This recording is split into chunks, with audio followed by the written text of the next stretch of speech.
Chapter 51, The Eye of the Storm.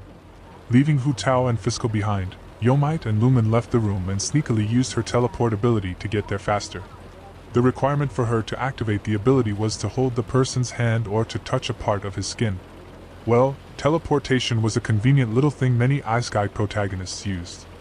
However, Yomite read about teleports, and they were hella dangerous. Reading about how many times teleports failed made him a little bit skeptical. And sometimes, it was truly horrifying.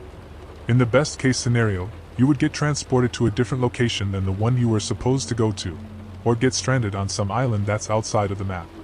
Which was bad in itself, however there was an even worse alternative. In the worst case scenario, half of your body would teleport somewhere else while the other half would reach the location you wanted, successfully cutting you in half, which was pretty much guaranteed death. Sometimes, if you misplace the coordinates, you might as well end up inside of a wall without your own volition, or your bones might get turned into a green jelly. A scary thought. In that way, teleporting wasn't fun. At all. Vendi the Bard mentioned they should meet him at the tallest tree of Teyvat. He had never been in that location before, nor did he use teleports. Lumen, however, visited that place a couple of times and he trusted that he won't get dissected by the teleport halfway through. Once she touched him, a white light enveloped them, and after it faded, they appeared in front of a giant tree, right next to the teleport device. However, unlike the alien-shaped device, this one looked more like an actual statue of an important person or a figure of the past. "Looks like we are here." He sighed in relief that all of his body parts were still intact. He didn't die yet. Great. It was a monumental stone statue that watched over Mondstadt for thousands of years. Legends say that it was sculpted in the image of the Anemo Archon, Barbatos. Its size was quite large. Maybe a bit more than the full height of a fully grown man.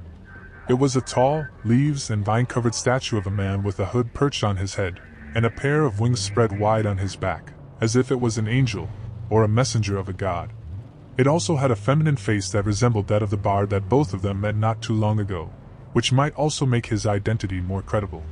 It was deep into the night, but with some difficulty he could read the words inscribed on the statue as such. "Seeds brought by the wind will grow over time." The statue silently anticipated the arrival of a noble soul, while 1,000 winds of time would soon unfold a new story. "Amazing, party leader." Lumen suddenly spoke while he observed the statue of the seven. "HM? What is?" "The first time I used the instant transportation, I vomited all over. It's still a bit difficult for me, yet you look completely fine," Lumen replied, somewhat shyly. "Paimon admits that Paimon's head was hurting the first couple of times we used it, but Paimon got used to it as well." His resistance to teleportation, or rather, throwing up, might be because of the amount of roller coaster rides he took as a kid. Although that might be unrelated, considering his body was made anew and upgraded a whole bunch. It wouldn't surprise him if it was like a hidden feature to prevent him from puking or something. But wait. Great, and you didn't mention it to me on purpose, so that you could laugh if that happened to me? Is that it? And no. It's not like that. Lumen hurriedly denied it, forming an X with her hands. "Haha. What a lovely bunch you are. Both of you finally came. Together with this flying child?" A gleeful voice from within the tree branches echoed, and soon enough a green-clothed figure jumped down.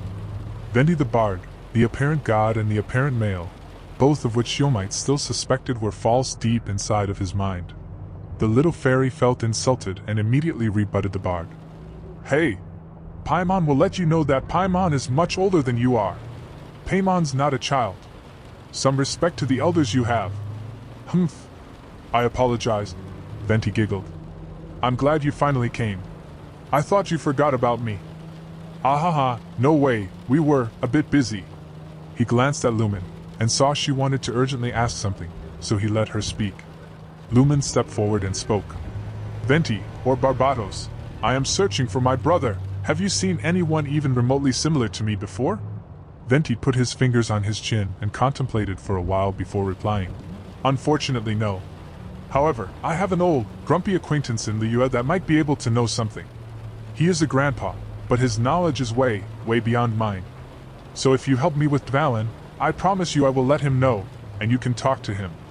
How does that sound?" "Thank you." Satisfied, Lumen nodded. She felt that it wasn't long before her brother and her would meet. A happy reunion.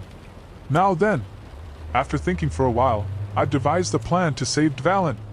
First of all, we need to screech. A weird sound, strong enough to twist the air itself, interrupted their negotiations and Venti's explanation. The group of three looked up and saw a large, floating, translucent sphere in a greenish hue, hovering over the grass. White ancient markings were embedded in the middle of its core, swirling the wind around itself. Chunks of debris and other slabs of rocks formed something akin to a shield, or a skeletal structure that was protecting its core, covering it like a cocoon in a disorderly pattern, giving it the image of a structured organism. The organism gave off a feeling of storm driven to life, as the greenish wind swirled around the orb. This was the first time Yomite saw a creature like this, and a second time he saw a flying enemy. Although he did wonder if it even was a monster, and not some sort of a golem instead. Venti frowned, his expression darkening. It's the Eye of the Storm, also known as the Restless Elemental. It seems like it sensed me and came over to gather more power. Well, I'm a bad matchup for it, so I'm gonna hide now. Good luck. Laters. With that, Venti used a gust of wind and floated away to safety of the tree where the Eye of the Storm couldn't reach him. Wait. What the? This dude just ran away. Party leader, what do we do? Lumen asked, while pulling out her sword from its scabbard. Yomite cursed his luck when it came to this bard. Nothing was going the way he imagined. Ah, come on, let's just kill it. It seems hostile, so I doubt there is any room for negotiation. Greetings, traveler. I am Akira, a representative of the Twilight Society and the curator of these tales. Today, we will embark on a journey which is Genshin Impact, breezing through Teyvat Part 3. As always, if you want to support the creator of these works, their Patreon and story link will be in the description. Now, without further ado, buckle up and enjoy the story. Chapter 52, Lumen's Side Story 1 # Instilled Fear. Somewhere, near the borders of Mondstadt, in a huge rock formation, resembling that of a cave, Lumen lay down on her side, staring at the rain as she began to think. Her brother was on her mind for the majority of the time, but after meeting Paimon and entering Yomite's party, she began to think less of it and live more at the moment. Where was her brother anyways? Who was that god that took him away? Will she ever see him again? She hoped that she will one day know the answer to all of those questions. However, the current question was Yomite going to come back soon with food? And why was Paimon making weird noises? Paimon! Lumen slowly panned her head over to Paimon. She saw her floating around the fireplace, hoping for some food to magically appear on her plate, her mouth wide open, drooling. Paimon made strange low growls, almost like a zombie. Paimon, can you stop making those noises? I know you're hungry, I am too, but we need to wait. Paimon's hungry. Paimon frowned as she turned her head over to Lumen. She then bared her teeth at Lumen and made biting motions. Paimon wants food. Her usual cuteness was nowhere to be seen, and instead, a face of hunger and malice replaced it. Lumen sighed. I'm hungry as well, Paimon, but just wait until the party leader comes back. He'll be back soon, I know it. He won't leave us here. I trust him. But Paimon wants food now. Paimon floated over to Lumen. Paimon can't wait any longer.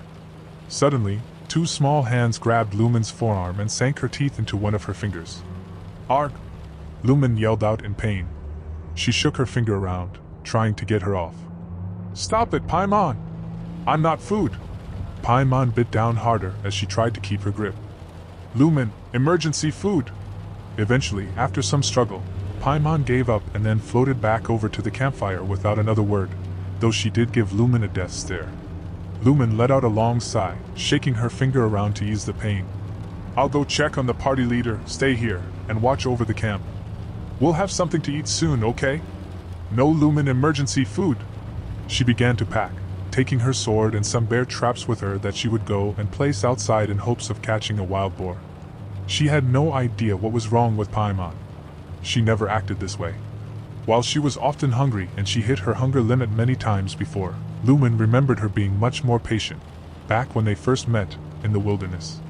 Tonight, she was simply, as if, out of this world. As Lumen was about to take off, the fire went out. She could hardly see. Paimon, what just happened? Are you okay? Her voice echoed alongside the rock walls of their shelter. Paimon? Where are you?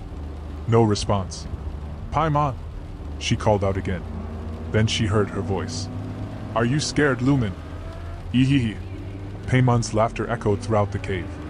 Seriously, Paimon? Come on, stop playing around. It was much colder without the fire. Adding on to that, she couldn't see well in the dark and the rain outside didn't help either.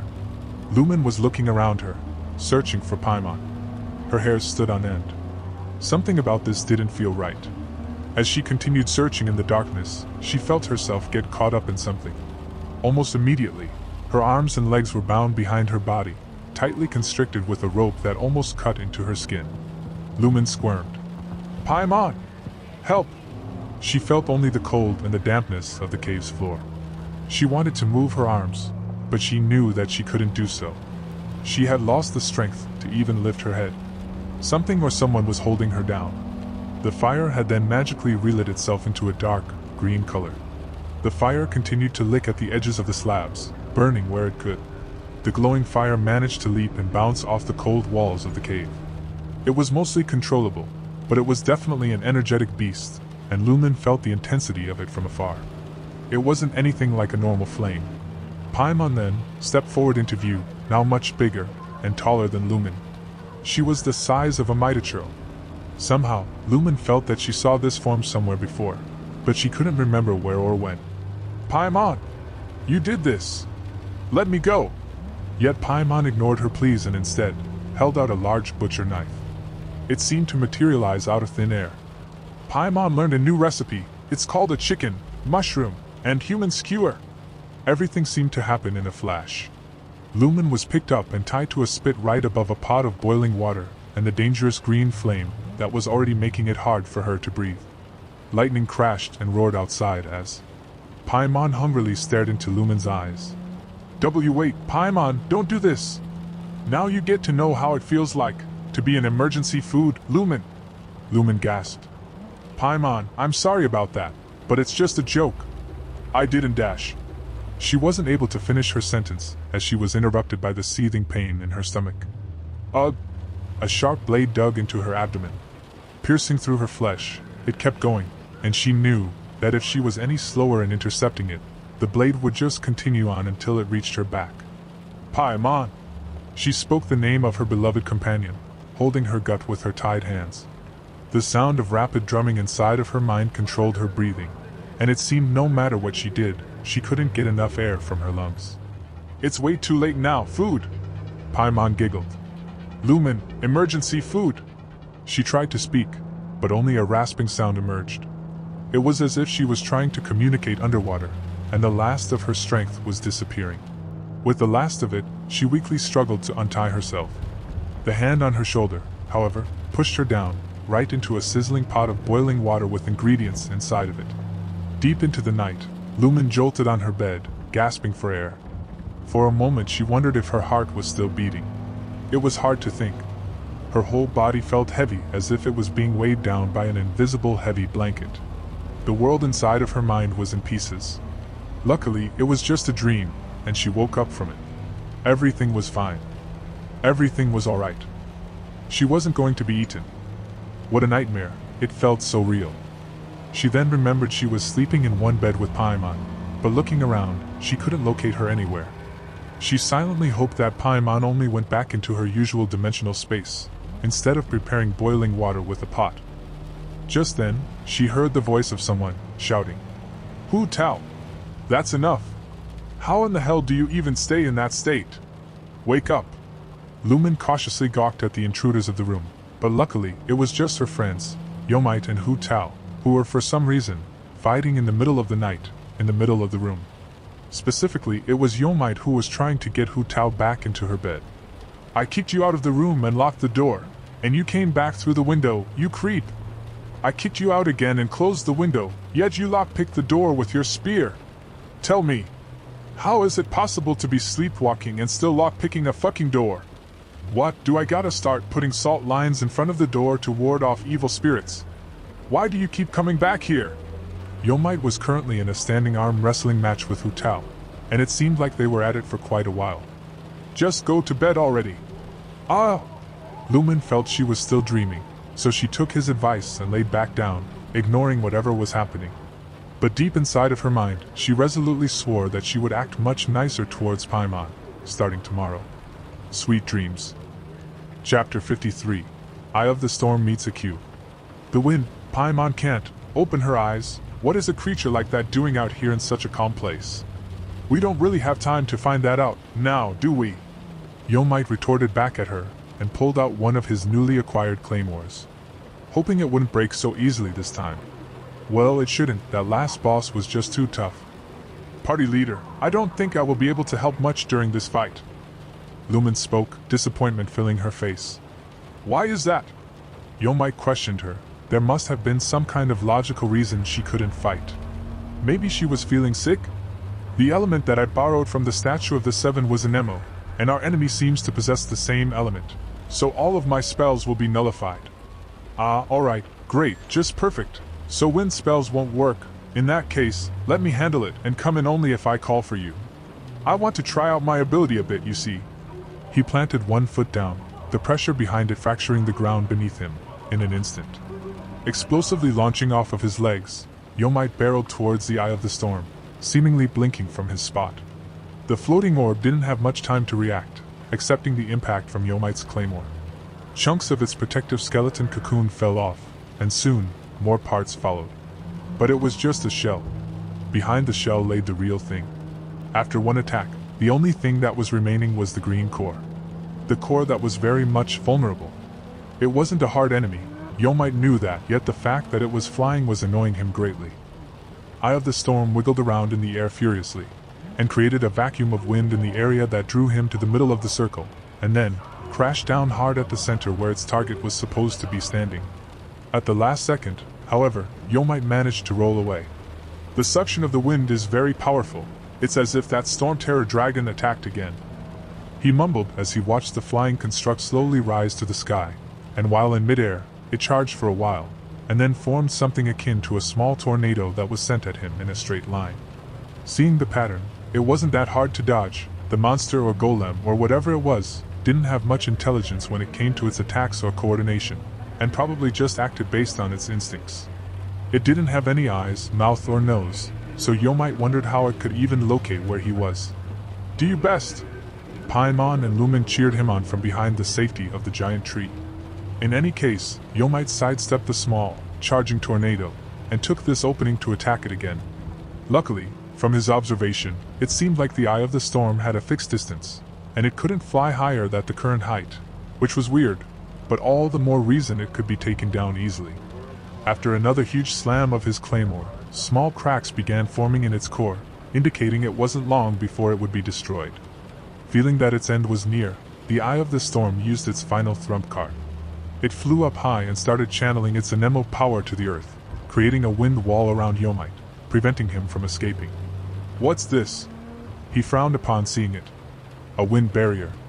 He tried slashing through it with his claymore, but it bore no results. He was stuck in this formation with the oddly shaped flying monstrosity. After a while, the floating orb summoned multiple pillars of wind that started chasing him, scattering rocks everywhere. Seriously? You are throwing rocks at me?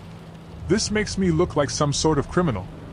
After a while of dodging, he found a wind current, and decided to use the glider that he got from Kia to prop himself up. Swinging the claymore one last time, mid-air, the orb was dealt a fatal blow and fell to the ground. Now then, once he stabilized himself on the glider, which was quite hard for him to do, he safely landed on the ground and walked towards the Eye of the Storm, eager to try something out. He stopped right in front of it, trying to remember the sensation on his fingertips, and slowly, a small cube of light emerged from within. There we go, now, slowly.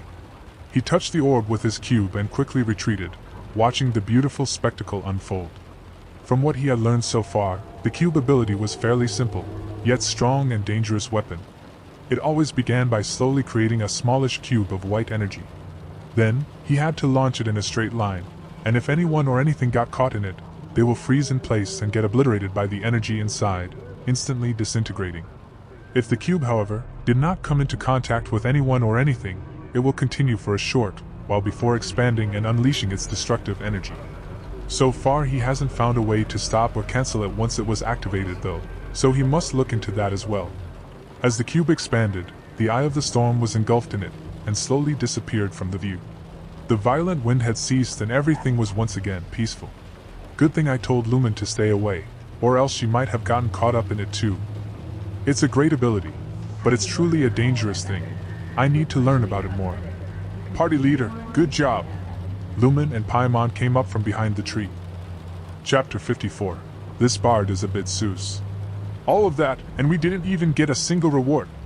Paimon pouted her lips in disappointment. Paimon smells that this might be a scam.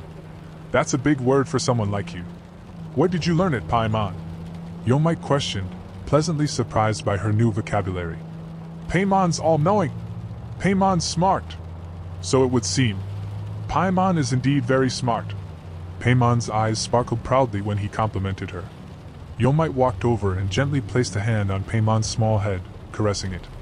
She responded to his touch by rubbing her temple against his palm. Truly, like a small animal. He laughed heartily and then gazed up at the tree, his expression changing. We are about done here, Venti. Come down, you wimp.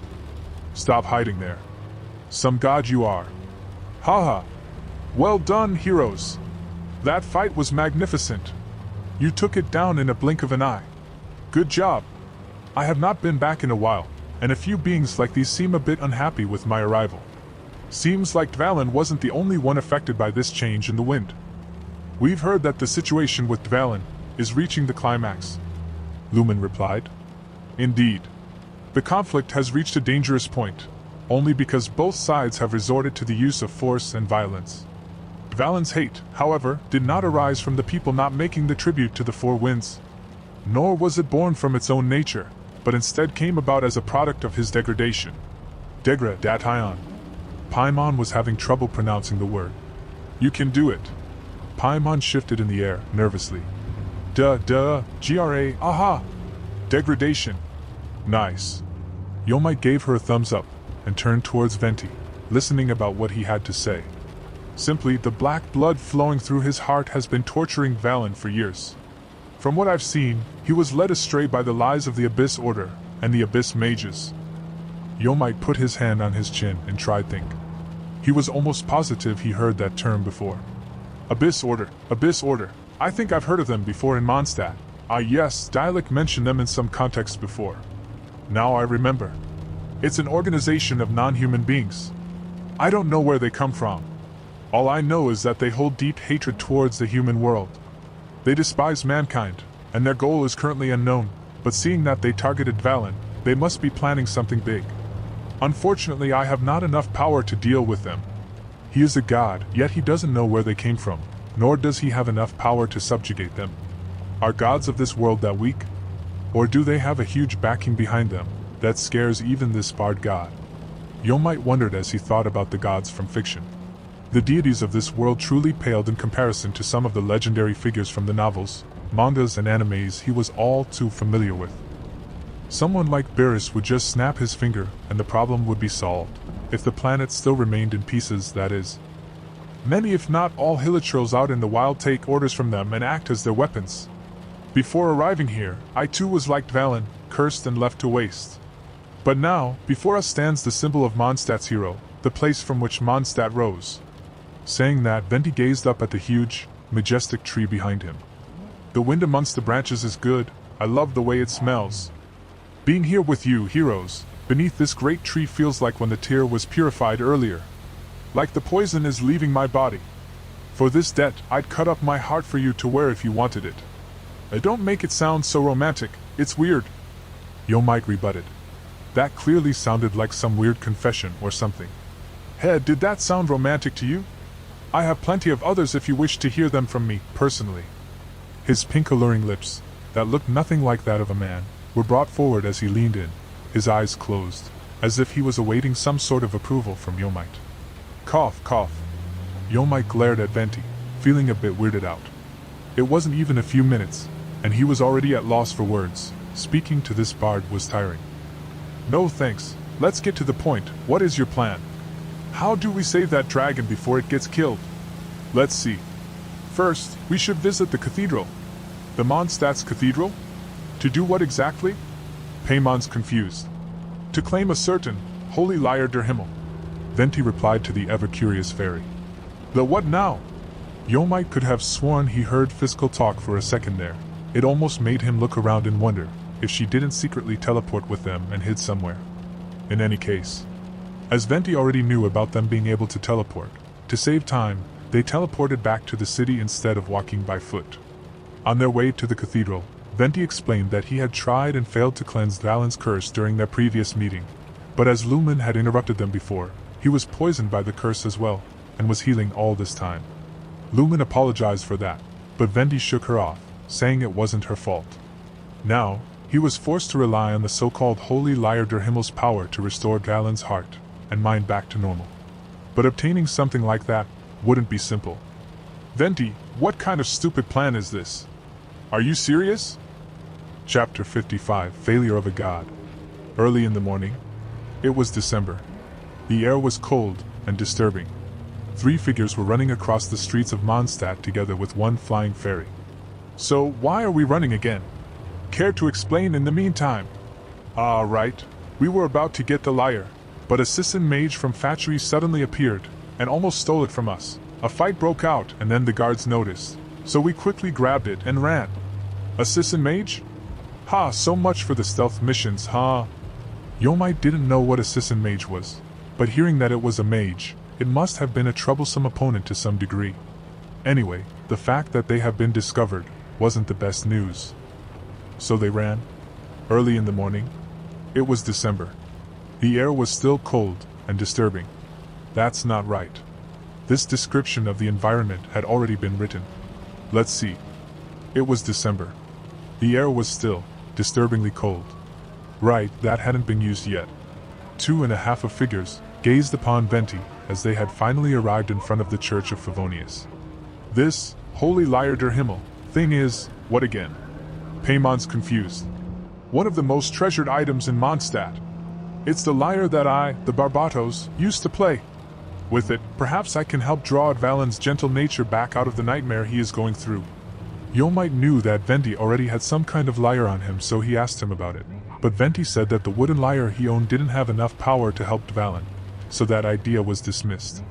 It was then when Yomite noticed that a vision hung on his hip. Do gods also use the visions? Is the vision that great? But soon, his confusion was cleared out. Venti explained that the vision, which hung on his hip, was no more than a glass ball he carried around to avoid suspicion. An illusion used to deceive the citizens. He was a god after all. It wasn't the real thing, as he obviously didn't need it. So let's enter, Venti announced. The trio agreed and entered the church. The inside of a church was a sight to behold. There was a lot of elaborate metalwork and the like. Its walls were beautifully decorated with rows and rows of colorful stained glass windows helping to bring this church to life. The fresh air and light inside the church felt clean, as if it was shining on a dirt patch. The sunlight that spilled in from the church's windows was drenched in moving colors, the pictured patterns on tiles and the stained glass windows vibrating in unison. The scent of old grass and ages-old wood mingled, giving the church a certain pleasant smell that was completely unidentifiable. Decoration was everywhere, in the surrounding pews and the altar. Every inch was covered, and every corner beautifully detailed. Yomite was here before, when they came to heal the wolf cub, yet it just dawned upon him how great this place looked. A nun was sitting on one of the nearby benches. It wasn't the deaconess Barbara, but a regular nun of the church. Venti signaled them to wait near one of the pillars, and walked forward to the nun. He announced his presence loudly, making sure he wouldn't scare her by sneaking around. "Hey there, sister! Can we talk for a bit?" The nun finished her prayer and cautiously looked back at him. "May the Anemo God bless you, young bard. The church is closed at a time like this. You may come back in a few hours, once it has reopened." "Well, before I go, may I ask you something?" "Sure. How can I help you?" The nun was still polite, despite the fact that Venti was basically intruding upon this holy place during the closing hours. "Actually, I know a secret that can save Mondstadt from its current predicament." The nun cupped her hands together. What a blessing from the god of Anemo. How great! However, you should report that to the Knights of Favonius. Why have you come to me? Because you, dear sister, are able to help. I'd like to borrow the Holy Lyre. With it, I'll be able to help Storm Terror. Please see yourself out. What? Venti thought his speech was nice, good enough to convince anyone, but this was the last thing he would have ever expected to happen. For one of his few devoted followers to kick him out. The nun was not having any of it. The holy lyre was a sacred item. For sure they wouldn't hand it out for some bard to play around with. Yomite could barely hold back a laugh. That certainly did not go as he planned. Just imagine. If only she knew who she was talking to, she would be groveling on the ground, begging for forgiveness, rejecting a request of someone she is worshipping on a daily basis. That's way too funny. Should we go and help him? Nah, let's wait. He told us to stay here after all. Lumen agreed and watched on. Please, I'm begging you. It's the only way to save Storm Terror, or else it will be killed. The nun folded her hands and replied. I'm afraid not, little bard. That foolish beast betrayed the winds. Not even the god of Anemo, Barbados, would forgive it. It's a vicious dragon, but I believe the acting Grand Master Jean would swiftly take care of it. Nothing can stand in the knight's way. Venti frowned, but replied with a resolute gaze. Then, I guess I'm left with no other choice. Asterisk. Early in the morning. It was December. The air was still cold and disturbing. Why did the narrator use this to describe the environment again? It wasn't that his vocabulary was lacking, nor because he was too lazy, nor was it because he lacked literary knowledge, resulting in him knowing only a few of those descriptive phrases. It really wasn't. No. Something cryptic like that was impossible for the readers to understand. Yes. Only authors shared this awareness. Anyway, in front of the church of Favonius, a roar of laughter erupted. And then he said, My disciples, rejoice. Behold, the god of Anemo, Barbados, has descended, right before your eyes. Shocked, aren't you? Don't you just want to cry out loud and rejoice? How does it feel to finally meet the god you've been serving? Yomite burst out laughing, holding his sides. His eyes started watering, and his body violently shook. He was holding it in when they were inside, but once they left, he let it all out. The irony of the situation was too great. Lumen was also holding a hand over her mouth, not to seem impolite to the god, while Paimon was snickering without a care in the world. I can't, I'm dying. Behold, the Anemo god. Of course she wouldn't believe you. You were lucky she left you off the hook like that. Tears streamed down his cheeks. Flushing clear crimson in embarrassment, Venti hid his face within his hands. Stop it. I was sure it would work. Chapter 56. Stealth? No thanks. Venti resigned himself. Very well, seems like we won't be able to borrow it after all. We're simply going to have to steal it. Steal the lyre? But that's a bit. Lumen gazed at Venti, who only stared back without saying anything. She felt herself bristle, eyes narrowed at his apparent lack of concern for the idea. Yomite, on the other hand, didn't really mind stealing it. Heck, he was already a thief if you thought about it. Looting random chests around the world and even in the city of Mondstadt already made it quite apparent. He was already a convict in a sense, and it was for a good cause. Well, do you have any other ideas? I'm all ears. Paimon had a thoughtful look on her face, but she couldn't come up with anything. Until finally, Lumen thought of a pretty good idea. I know! We can go to Jean and ask her for permission for the lyre. Venti butted in. No, we need it as soon as possible. We have no idea when Valen might recover and wreak havoc again. Well, it's not a matter of if. As long as Valen is suffering, he will not stop. Yomite groaned, pressing a hand to his face in exasperation. This conversation had been going in circles for a while now, and the sun was already on the horizon.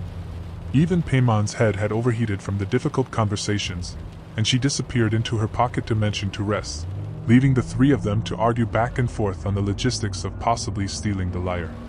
Exactly, listen to the bard, Lumen. The sooner we are done with this, the sooner you might gain some info regarding your brother from that old grandpa dude from Liyue, that Venti mentioned before. Yomite said. I know I'm a great bard. But before I am a bard, I am a god, please don't forget that. Just think about it, Lumen, why bother wasting time? Yomite cut Venti off, staring at Lumen's unwilling expression. Alright.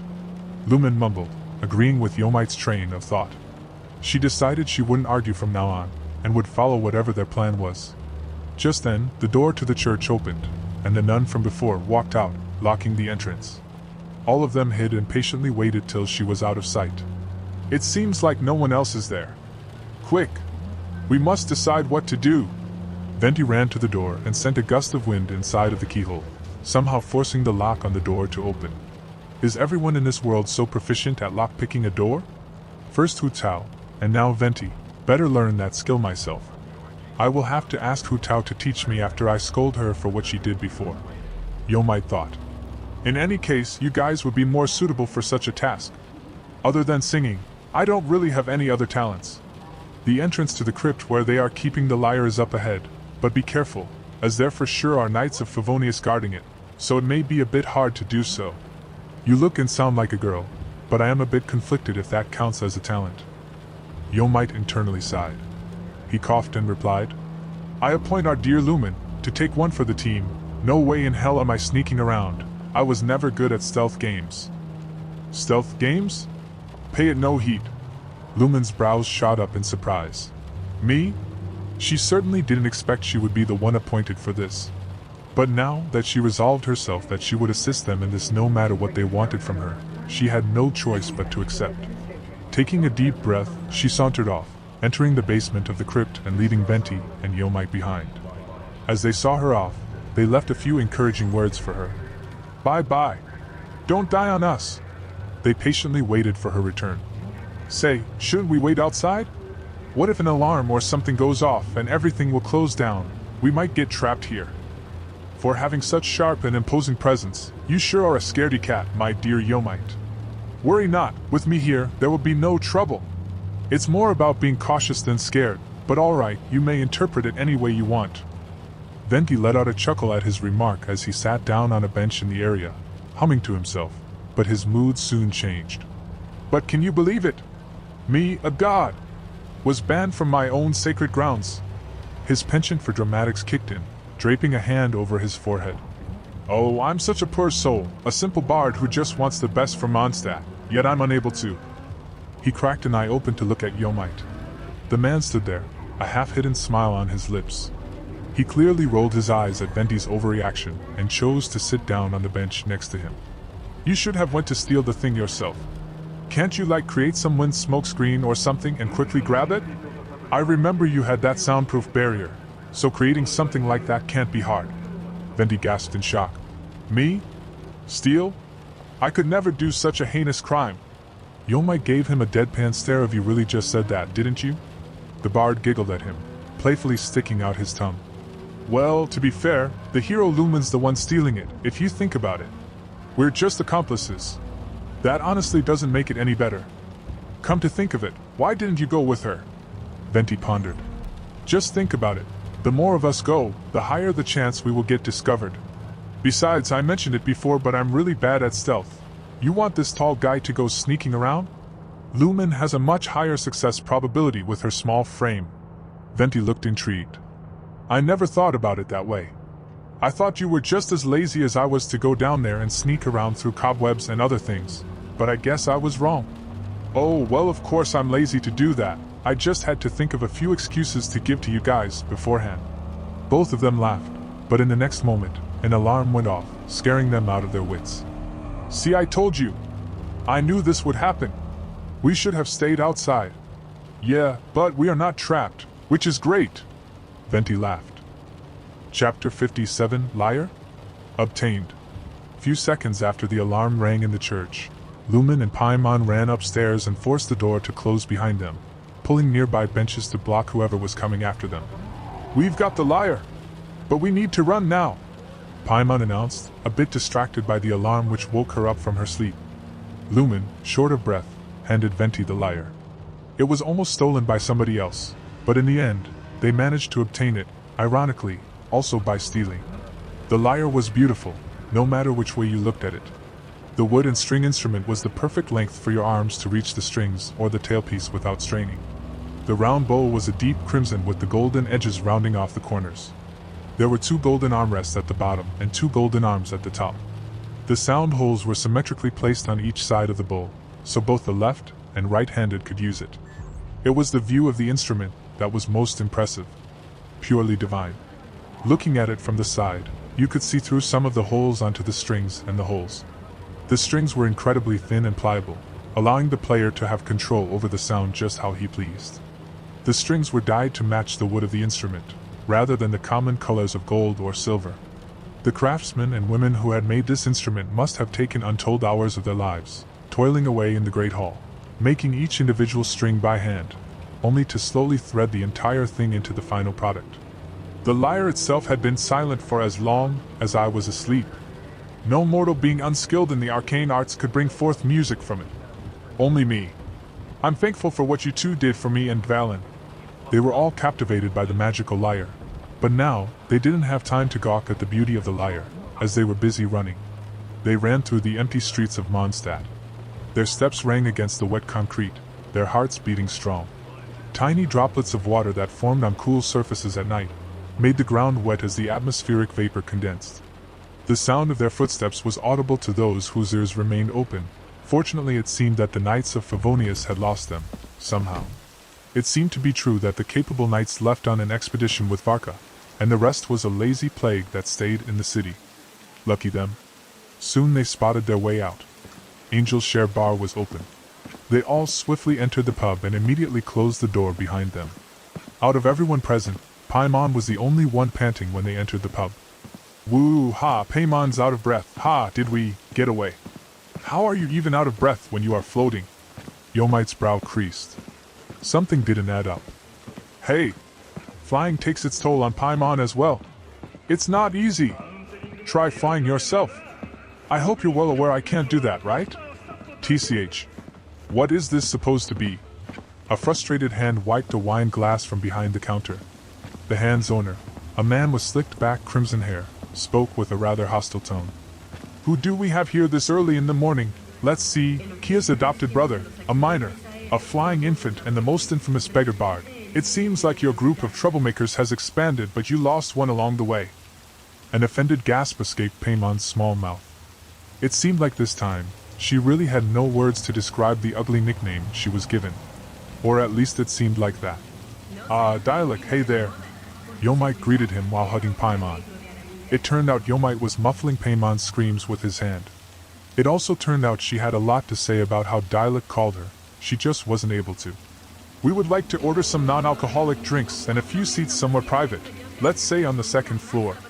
Yomite left a lot of mora on the table and the group moved upstairs. Sure, it's indeed the least conspicuous up there.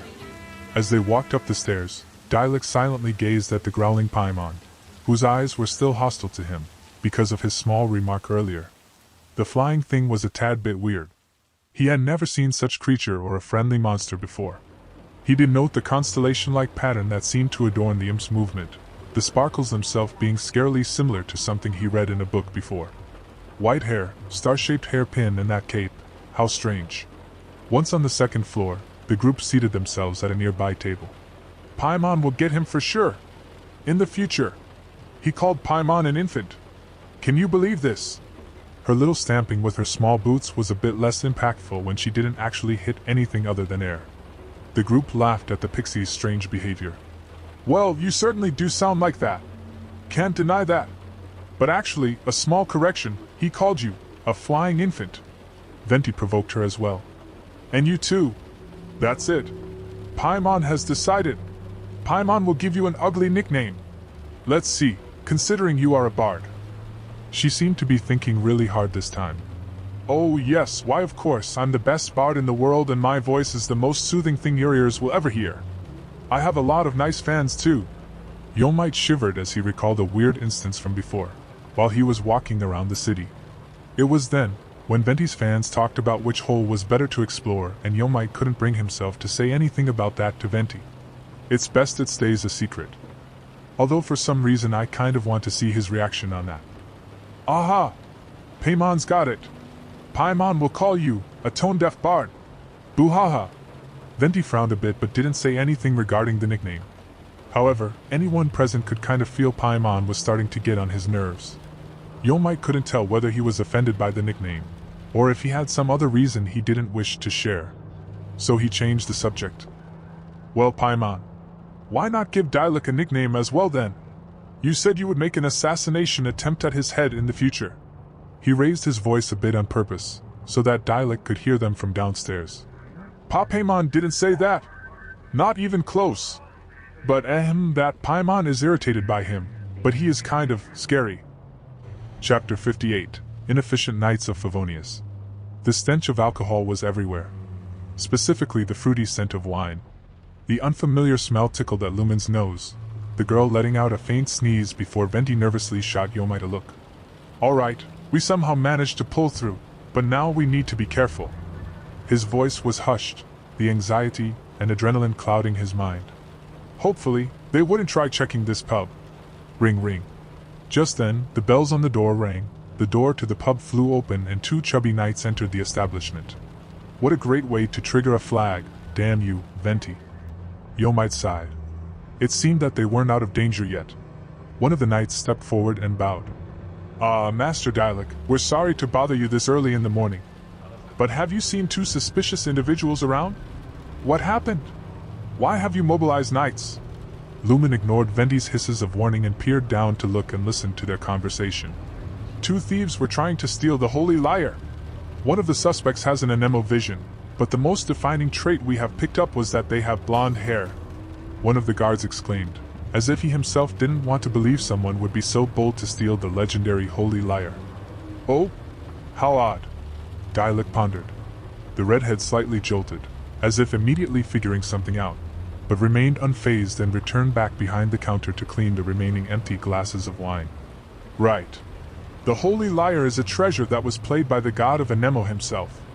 Such precious piece of cultural heritage. Who would want to steal something they can't sell off? Would pay better to steal from my sellers. Dialek cut him off and voiced his own opinion. The knights were confused and weren't sure what he meant by that, but he simply waved them off. Well, anyway. I've yet to open the tavern and the only people here are some drunkards on the second floor, but they've been here since yesterday, so nothing out of the ordinary. But come to think of it, when I was sweeping outside, I saw someone heading towards the city gates. It is unlikely that they will still be lurking around in the city. Try looking around the bridge, maybe you will still get them. Understood, Master Dialek. Thanks for your cooperation. The two of the knights saluted and left the pub in the pursuit of the thieves. Dialek nodded his head. Off you go. The knights seemingly accepted the fact that there was no one of their importance here, and as they left, the small group on the second floor collectively sighed in relief. Yomite was silently listening in on their conversation as well and laughed inside of his mind. The only clue they have is that one of us has blonde hair and an anemo vision. Lumen doesn't even have a vision, and she could still harness the anemo element, so that makes us clear. They didn't even mention the most important part, a flying fairy right next to one of the perpetrators that could be easily recognized, and if she was, we would be in trouble, but good for us. He wiped the sweat off his forehead, running his forefinger over his moist forehead, watching it drop onto the ground, and then turned to see Dialek climbing the stairs to the second floor, slowly. It appeared he wanted an explanation.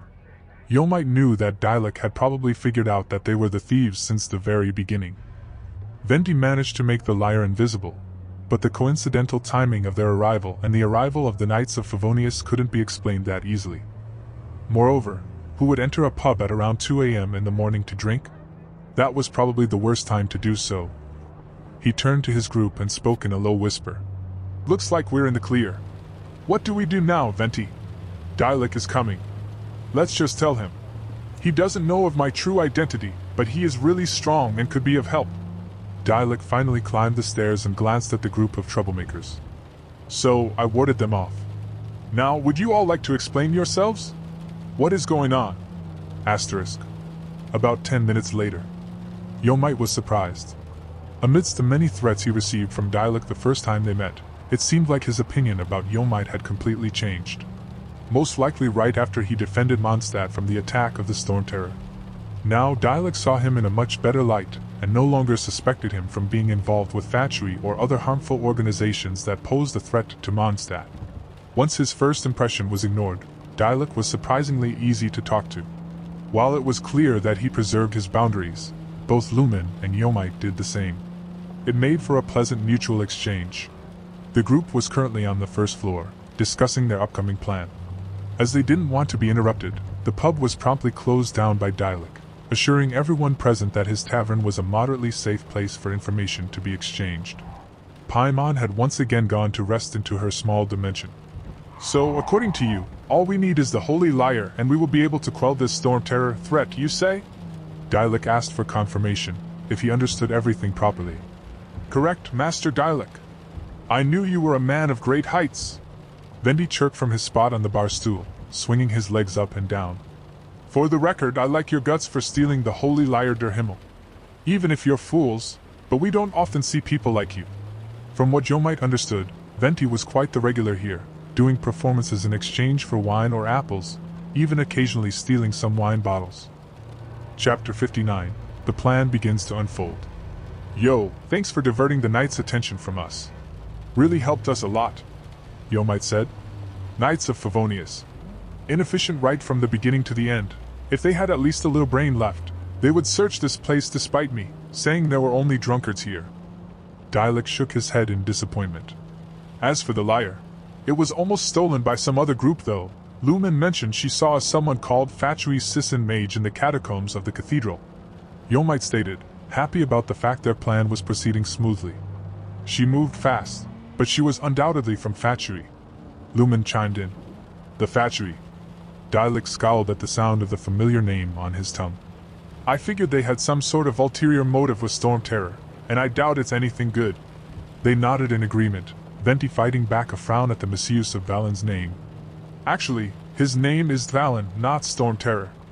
Venti spoke but was promptly ignored by Dialek. Very well. Dialek unfolded his arms, looking at the group.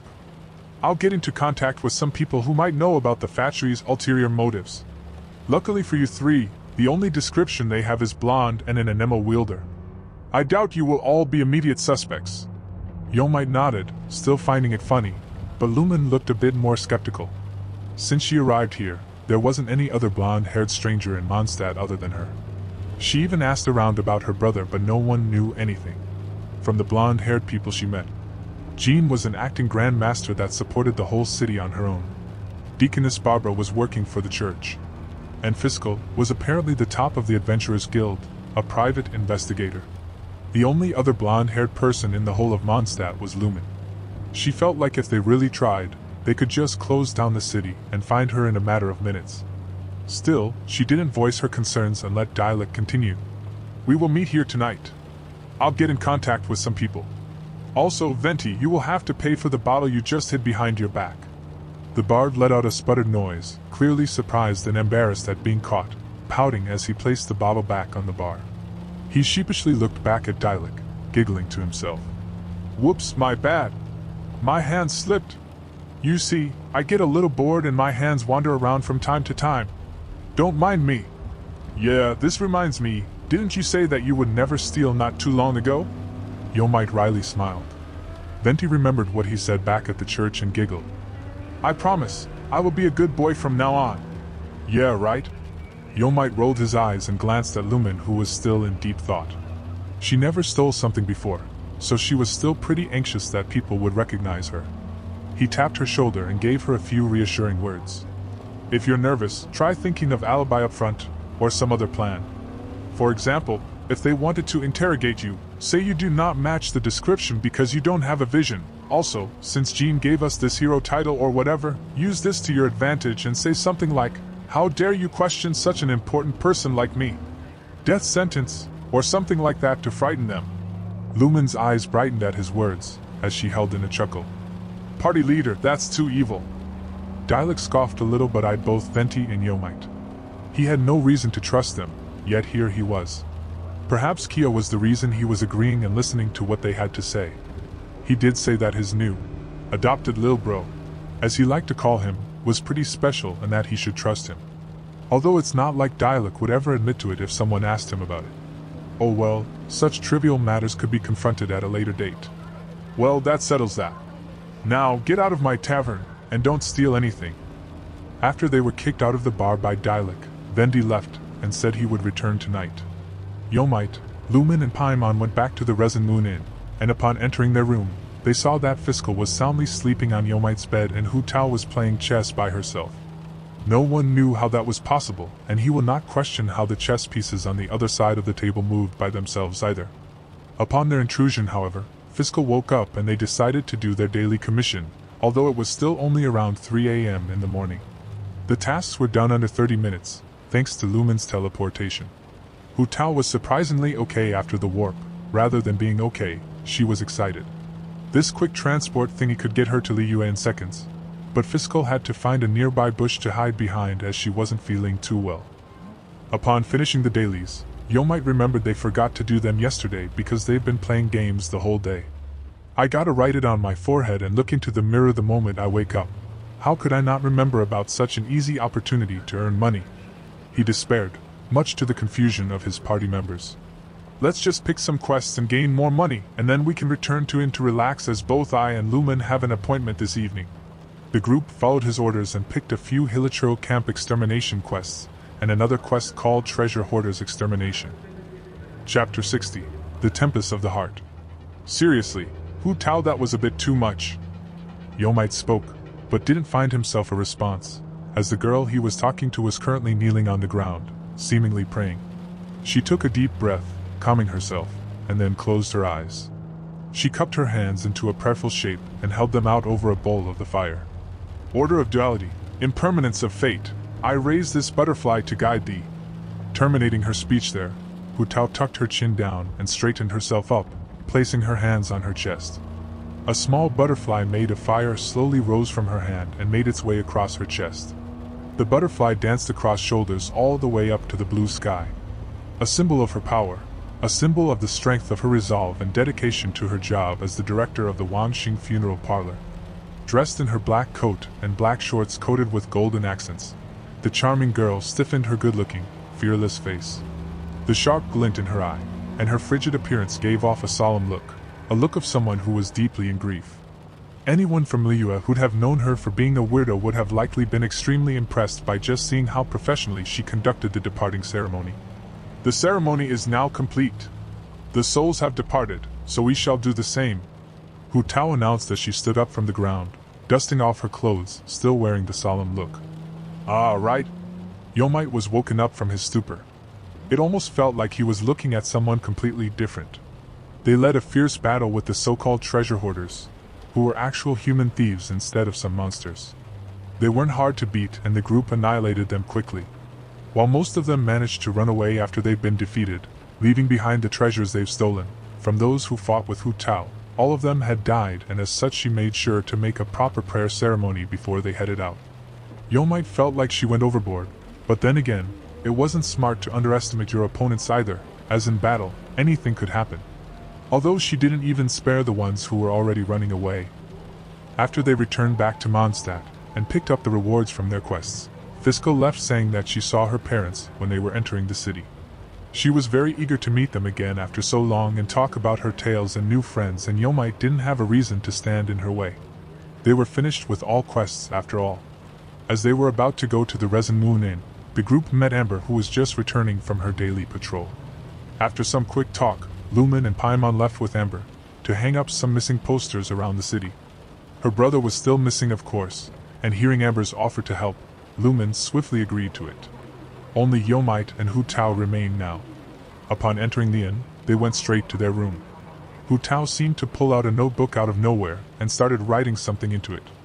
All she said was that she didn't wish to be disturbed, so he left her like that and silently watched her scribble into her notebook. It was still quite early, and he had plenty of time to relax until they would meet with Dialect to proceed with the plan. But he already knew how he was going to spend this precious time.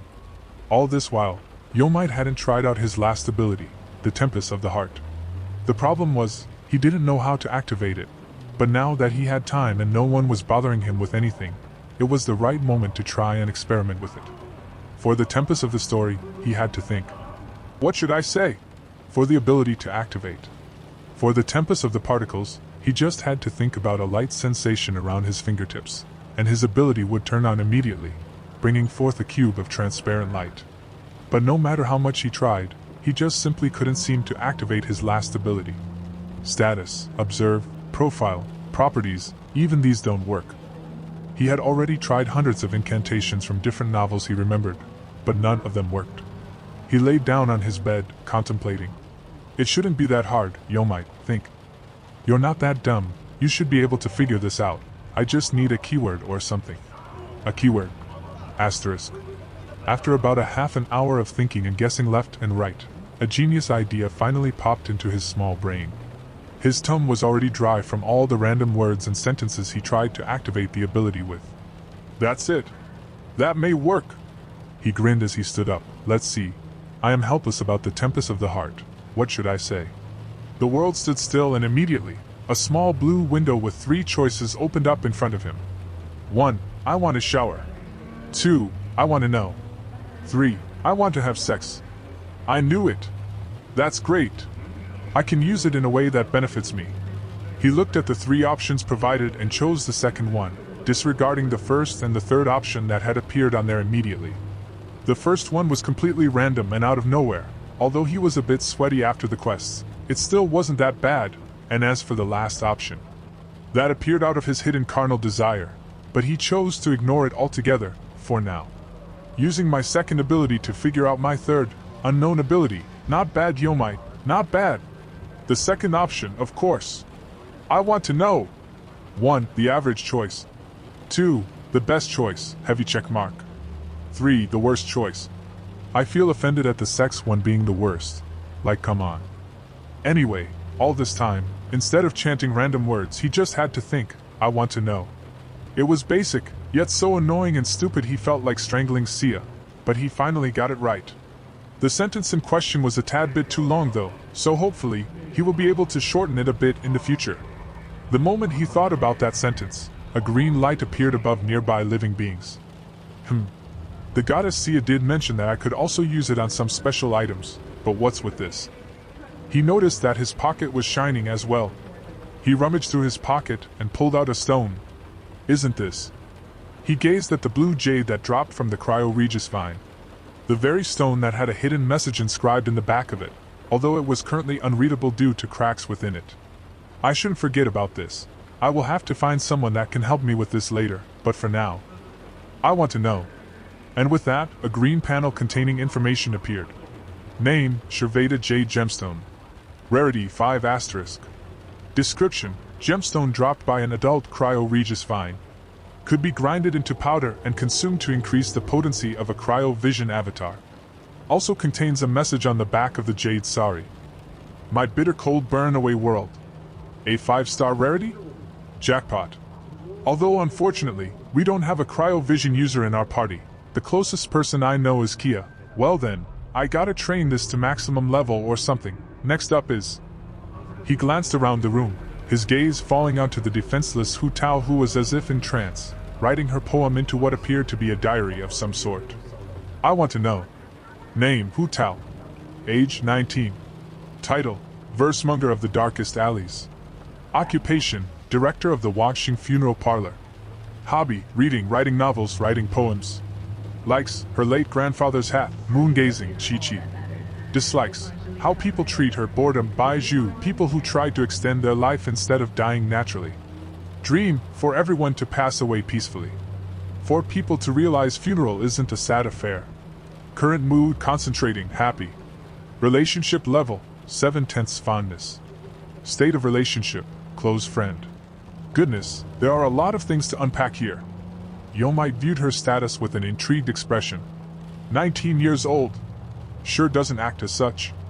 Now that he thought about it, things like statuses were really inappropriate, as he could basically know most information about an individual with just a single glance.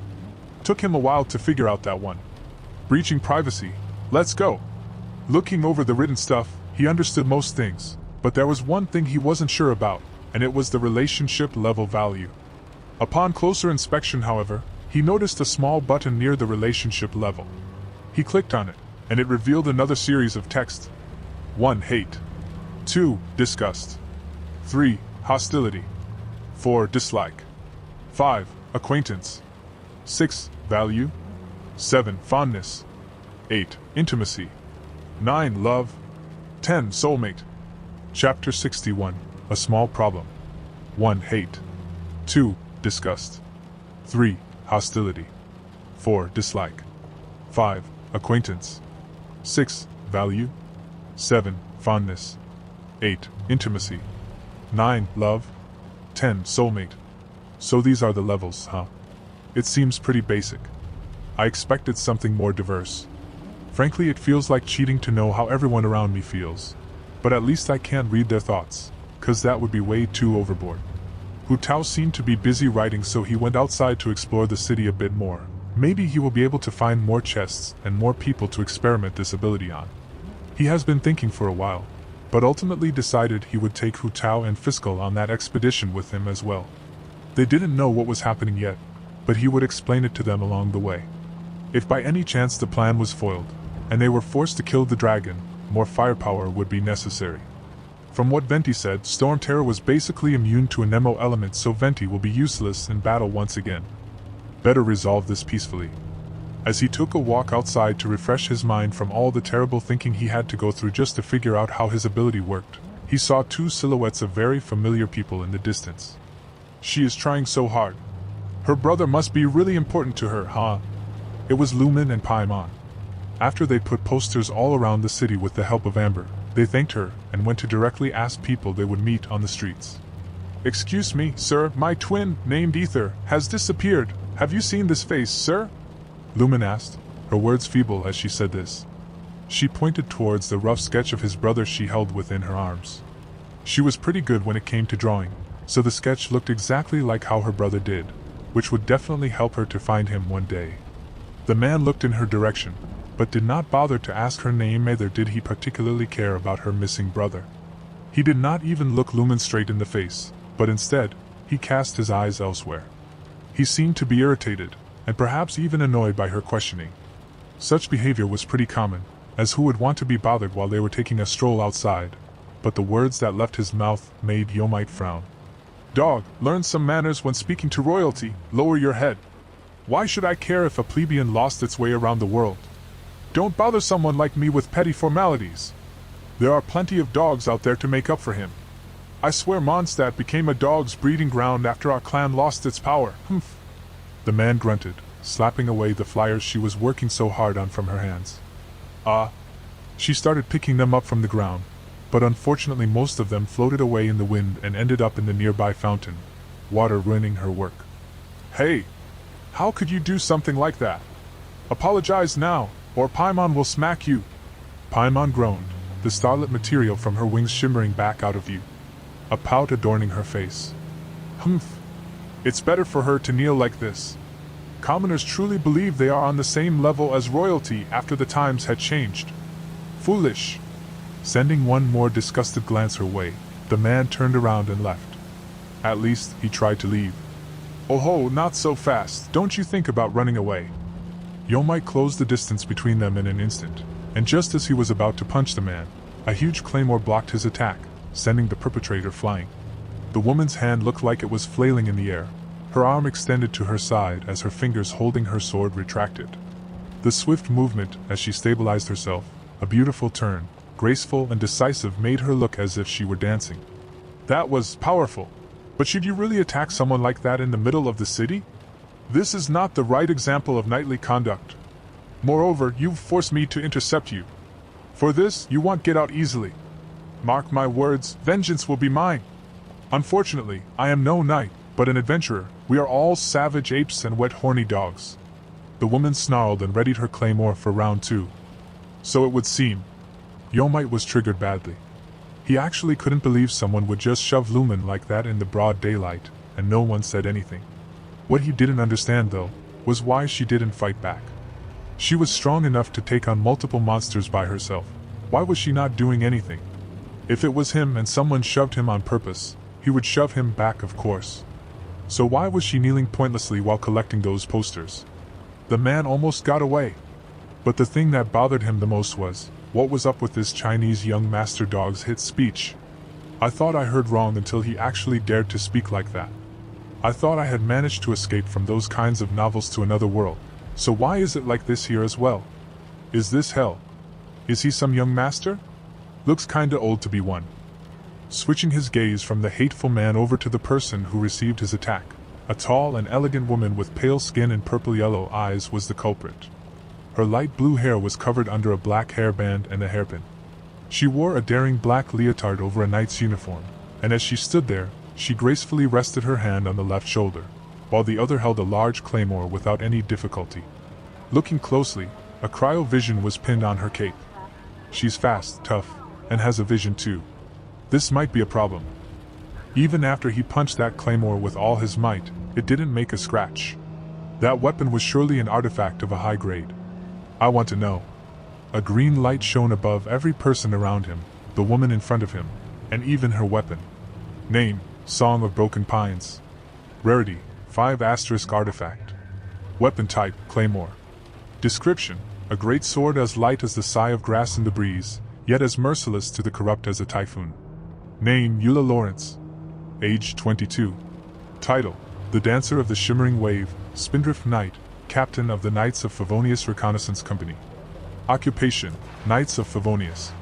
Hobby, sipping cold drinks, sitting in a canyon feeling the biting wind howl past her face. Likes, chilled tomato, ice-cold glass of berry and mint punch. Dislikes, life, rich broth, Lawrence clan. Dream, to feel alive. To stop being hated. Current mood, tired/annoyed. Relationship level, 3/10 hostility. State of relationship, none burn bridge. TCH. Her claymore is much better than mine, not to mention it's an artifact. But she's a knight of Favonius, then for sure she should have stepped in when that man attacked us first? So why did she stop me? Chapter 62. The ultimate shame on this Chuyuni. As Yomite was getting himself worked up, Lumen placed her hand on his shoulder, reassuring him. It's fine, let it be. Yomite gritted his molars in frustration at the bad feeling he got from her request. Was she afraid of trouble? Why not fight back? The man was clearly at fault. And then it hit him. I'm an idiot. I should have thought of this sooner. The Knights of Favonius were still in search of the people who stole the lyre, after all. That's why Lumen was afraid to act or do anything at all. She was afraid that the conflict would escalate further, and they would be found out sooner or later. TCH. He clicked his tongue and was forced to let the matter go. Similarly, Eula also appeased to the man who started all of this. Uncle, that's enough. Let's return. What do you mean, let's return? This plebeian dared to attack a high-ranking aristocrat of the Lawrence clan in broad daylight. Punishment by death all the way. Worry not, Uncle, he is already on my list of targets. Let's just go. Humph. He better be. As they were leaving, Eula looked back at the group, seemingly wanting to say something, but in the end, she just scoffed and left with her uncle. This bitch, of course she would stand for him when he is her family. Yomite frowned and his face scrunched up. Paimon is spoofed. Those people were super rude. Especially that older man. Paimon was this close to unleashing hell upon them. Paimon huffed, barely able to contain the amount of frustration within her small being. Lumen picked up the last poster that was still usable and let out a deep sigh. It didn't take her long to draw these sketches, but she still spent quite a bit of time drawing them by hand. Why are you all just standing here? Do they give away free food here? Suddenly, there was a sweet voice behind Yomite. He froze for a second. Although he had figured out who that voice belonged to, it still caught him off guard to just hear it right next to his ear. With just a cursory glance out of the corner of his eye, he nodded at the girl in question. You finished writing your poem, Hu Tao? He asked. Hu Tao nodded happily. Yep. But I am not going to show you. She stuck out her tongue in a childish manner. Well, that was certainly one way to break through this dismal atmosphere. The party was almost back together, and they were pretty hungry, so they stopped at the Good Hunter's restaurant and bought a few fishermen's toasts. As they were walking back to the inn, in the distance, they saw Fiscal with who they assumed to be her parents, holding hands while walking through the streets. She seemed really happy that she could spend time with her parents who weren't home that often. It was a nice family moment. Until it wasn't. The moment Fiscal seemed to have spotted her party members, she hurriedly withdrew her hands from the hands of her parents and acted aloof. Ah, such grand weather greeted us today, truly a divine revelation. Her parents were confused until she reached out to them and whispered, Please call me Fiscal, F. Fiscal. Don't forget that, please. Fiscal. Not that other abomination of a name. Her face was somewhere in the middle of both embarrassment and despair. There were millions of ways this could go wrong, but she knew it would be embarrassing no matter what. Just why now of all times did my parents have to run into them? She internally screamed and regretted bringing them outside at a time like this. But of course, her exterior persona was still rock solid. No one could see through her. Hey, Fiscal. Yomite waved at her and then greeted her parents as well. Good day to you too. WL, fate brought us back together, if it isn't, the legend. Fiscal stopped midway as she looked back towards her parents. And my dear party members. Fancy meeting you all here. What a good day we're having. Are you all up for a quest? I would love to go with you all. Yomite could feel she had some difficulties going on. Dear best Fiscal. He cheered for her within his mind. Is it just Paimon, or why is it that she's speaking more normally than she usually does? Read the mood you not Falnerung sustenance. Ich word dike lebendig kuchen und dike als main abendessen essen. Fiscal was fuming and sending a death glare towards the emergency sustenance. But she had no other choice but to keep that feeling of anger and embarrassment rest deep within her. Hello there, fine young man. Fiscal's father interjected and shook hands with Yomite. He turned to look at his daughter when he spoke. So these are your new friends that you've mentioned. I'm so glad that my little princess, Fiscal, finally found herself some friends other than that talking raven. I was so afraid she wouldn't know how to socialize well. Feeling emotional, her father suddenly started crying. My little Fiscal knows a boy her age. My little girl has grown up. How touching. Her mom also started crying for whatever reason. Stop it, you two. I will have you know I'm a very social person. She knew that wasn't the case, but admitting to it was impossible. She was happy they called her Fiscal and not that, but they didn't have to say something so embarrassing. Another person who couldn't read the mood entered the conversation. Fiscal. We just had a meal and Assistant Kun was thinking of visiting the Knights of Favonius headquarters. Will you go with us? Hu Tao wondered. On the outside, Fiscal was completely fine. Of course. I would love to. On the inside, however. Kill me, end my miserable existence. She wished for a painful death. Right now. Her parents, of course, ended up embarrassing her in front of her friends, and she was mortified. There was nothing she could do, just watch on in horror. Her soul was crushed. Every fiber of her Chuyuni being was filled with shame. Not the usual kind of shame, but the worst kind of shame. You wouldn't get it. She'd hoped that they'd cut it out already. But here they were, completely bursting her pleasant experience with her friends. For half an hour. Half an hour. Take care of Fiscal for us. Bye. After they'd had enough of their teasings, her parents went back home. As they were leaving, Yomite noticed that they were grinning, so he knew for sure they were doing it on purpose. Fiscal, your parents truly are interesting, to say the least. Not getting a response, he called out again. Fiscal? Fiscal? He looked around to see her collapsed on a staircase of a nearby house. Fiscal. Chapter 63, A New Face. The party was on their way to the Knights of Favonius headquarters, but the mood was a bit, let's say, not that great. Fiscal was devastated after what happened earlier. Such an embarrassing and distressing incident will forever be marked in her mind. The worst day of her life. She will never let her parents meet with any of her acquaintances or friends ever again. Yomite knew she would be gloomy for the rest of the day. Lumen, on the other hand, was slightly depressed, as during the whole meeting with Fiscal's parents, she kept on thinking about her own family, and while she felt happy for Fiscal, she didn't speak once and kept quiet the whole time, only lightly nodding towards Fiscal's parents whenever they would send a question her way. Talk about antisocial. Paimon was hungry, yet again, chirping into Yomite's ear like an annoying mosquito in the middle of the night of a hot summer. Despite the fact that she ate 6 fisherman's toasts and a couple of sweets. Was her stomach endless? He swore to himself that he will abuse the shit out of Lumen's inventory ability as a payback for Paimon's constant rants in the future. And as for Hu Tao, she was running around, scaring passers-by from behind, which wasn't all that bad in itself, but one of the people she scared dropped quite an expensive artifact of some kind, and by his bad luck, the artifact cracked, and he was forced to pay 30k more for it. While he did have more than enough money from abusing the full party system, having to pay for something he didn't want got on his nerves. Especially since he didn't have a grasp of Mora yet, and about how everything around him cost.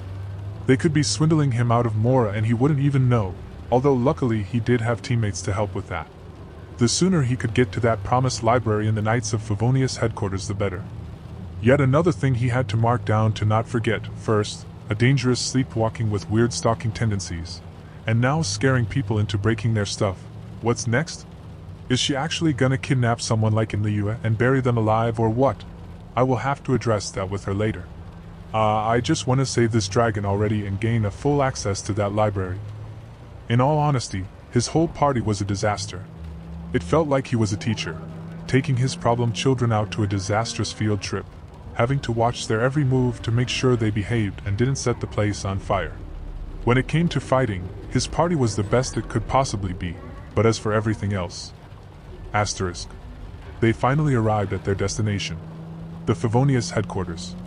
The knights guarding outside let them in, as they still vaguely remembered Yomite who had contributed in shunning away the storm terror. After they knocked onto the door which led to Jean's main office, they let themselves in and met with a figure, standing inside of the room, right next to the open door.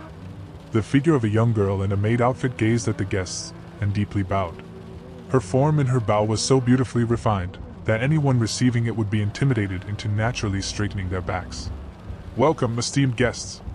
The acting Grand Master is currently discussing something in private, so please wait for her arrival. My name is Noelle, and for the time being, I will tend to your needs. It's another maid. This time a really cute one too. Strike. Yomite internally cheered. He didn't see her face before. Was she someone new? Her short, neck-length lavender hair with lopsided bangs framed her oval face perfectly. She had long, dark eyelashes that caught the light every time she blinked. She was wearing a typical maid ensemble with the exception of a small priestess hat, and the only other difference being the two gilded white armor plates that adorned her arms, making her seem more like a battle maid than just an average servant. She also wore black tights that showed off her small tombish figure. Yomite also noted yet another vision, this time a geo-vision, that hung from one of her hips. Chosen by a god, my ass? There are way too many vision bearers in this freaking city. Is it like that in every territory? I want to know. Name, Noelle. Age, 15. Title, Chivalric Blossom. Occupation, Maid of Knights of Favonius. Hobby, reading forbidden love books, washing and cleaning. Likes, satisfying salad. Dislikes, banquets. Dream, to become a fully fledged knight. Current mood, happy. Relationship level, 5 out of 10 acquaintance met not too long ago. State of relationship, basically strangers. Reading forbidden love books, wait, is that what I think it is? In any case, despite her saying that Jean was busy, they didn't have time for that. Look, Noelle. We came here to deliver Jean a message regarding some super secret operation. It would be best for her to know about it as soon as possible so that she can prepare for it. So if you don't want to let us through, then please relay the message for us. A super secret operation? Noelle covered her mouth with her fingers while voicing out her surprise in the most discreet manner possible. As such a thing, I am afraid I cannot relay such a thing. I am too low ranked to know secrets of the higher-ups. Awawawa, what should I do? She fidgeted around, feeling conflicted. The air of the serious maid was long gone, and all that was left was a confused and anxious girl. Her job was to keep anyone from disturbing the acting Grand Master Jean, but on the other hand, she didn't have the right to know about secrets like that, and relaying a message meant that she would have to know of its content. See, can you write it in a letter instead? So that I can deliver it? She pointed at Jean's work table where a stack of papers laid. One of them could surely be used to relay the message, right? Please just let us talk to her. It won't be even 2 minutes, I promise. Lumen urged her. Mal. Noelle pouted her lips. Then, she noticed that one of her acquaintances, Fiscal, was also a part of the group, albeit she didn't seem in the best spirits. Even the legendary Miss Fiscal from another world wants to talk to the acting Grand Master Jean? Judging by her crestfallen expression, it must truly be something serious then. All right, acting Grand Master Jean is currently in the library, discussing some private matters with the honorary librarian Lisa, but you didn't hear this from me. Great, thanks, Noelle. Noelle naturally bowed, watching the group leave. She let out a sigh of disappointment as the door to the office closed. On one hand, she was happy to help them as the all-purposeful maid, but on the other hand she was disappointed in herself that she wavered and told them the location. Pretty much immediately. It was in her main nature to help in any way possible, and seeing that so many people needed her help made her change her mind immediately. As expected, I've a long road before me until I can become a fully fledged knight. She sat down on one of the chairs, and as she did, she noticed a book that was seemingly well hidden in between a flower vase and the wall of the office. I shouldn't, but... Curiosity got the best of her, and she reached out for it. Unexpectedly, there were more books stacked underneath the one she took. She read the titles of each book and yelped out in surprise. The Princess and the Prince, Deep Sensual Bonding and Sweet Talking. For the Taste of Your Lips, I Shall Bet My Life. I Took Your First Kiss, Now I Shall Take the Second. My brother's younger cousin's friend started a new business in Liyue after he was kidnapped and stripped of his own rights. He found success, and now I fight for his love. My CO can't be this cute. A foot fetish massage turned into a beautiful art of copulation, sparking a taboo love between the knight and the princess. The Taste of Your Sweat on My Tongue. At first she thought they were books of the ever-beautiful librarian Lisa, but then she noticed that there were plenty of markings and paper slips with acting Grand Master Jean's handwriting. Are these romance fantasy novels? Wow. I never would have thought that the acting Grand Master Jean would be into that. But maybe it contains some profound secrets on how to become a knight. A light blush crept on her face. Noelle will do her best. Chapter 64, Library. Jean, dear, from what I've discovered, these crimson crystals could very well end everyone in Mondstadt. So far the casualties from Storm Terror were minimal. However, if it were to utilize this poison, it could truly be the end for all of us. Jean shook her head. Her blonde curls followed the movement. Look, Lisa, as I was just saying, we can't slay one of the four winds. I understand your concern and I respect you and your wisdom, but just give me some time. I will surely think of something. There was no way Jean would accept such a cruel way of dealing with things. She was the acting Grand Master. There had to have been something she could do. A plan where everything would work out well without Storm Terror dying. Factory were already putting pressure on Mondstadt, and if they were to lose even their guardian, it would be over for them. As long as Storm Terror was alive, the factory wouldn't wage war against Mondstadt, and right now, war was something Jean wanted to avoid at all costs. The Grand Master Varka left on an expedition with his elite army half a year ago, so if someone declared war on them, they would be decimated. Alright, if that's what you wish, then I won't interfere. However, bear in mind that it could be a fatal decision. Lisa left her with those words and went to make herself a herbal tea. Jean let her friend's words sink in.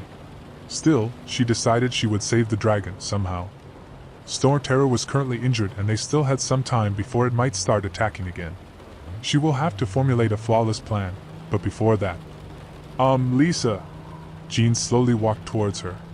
What is it, dear? Lisa noticed her shy expression and immediately knew what she wanted. Why, are those books ready? You mean those? Of course.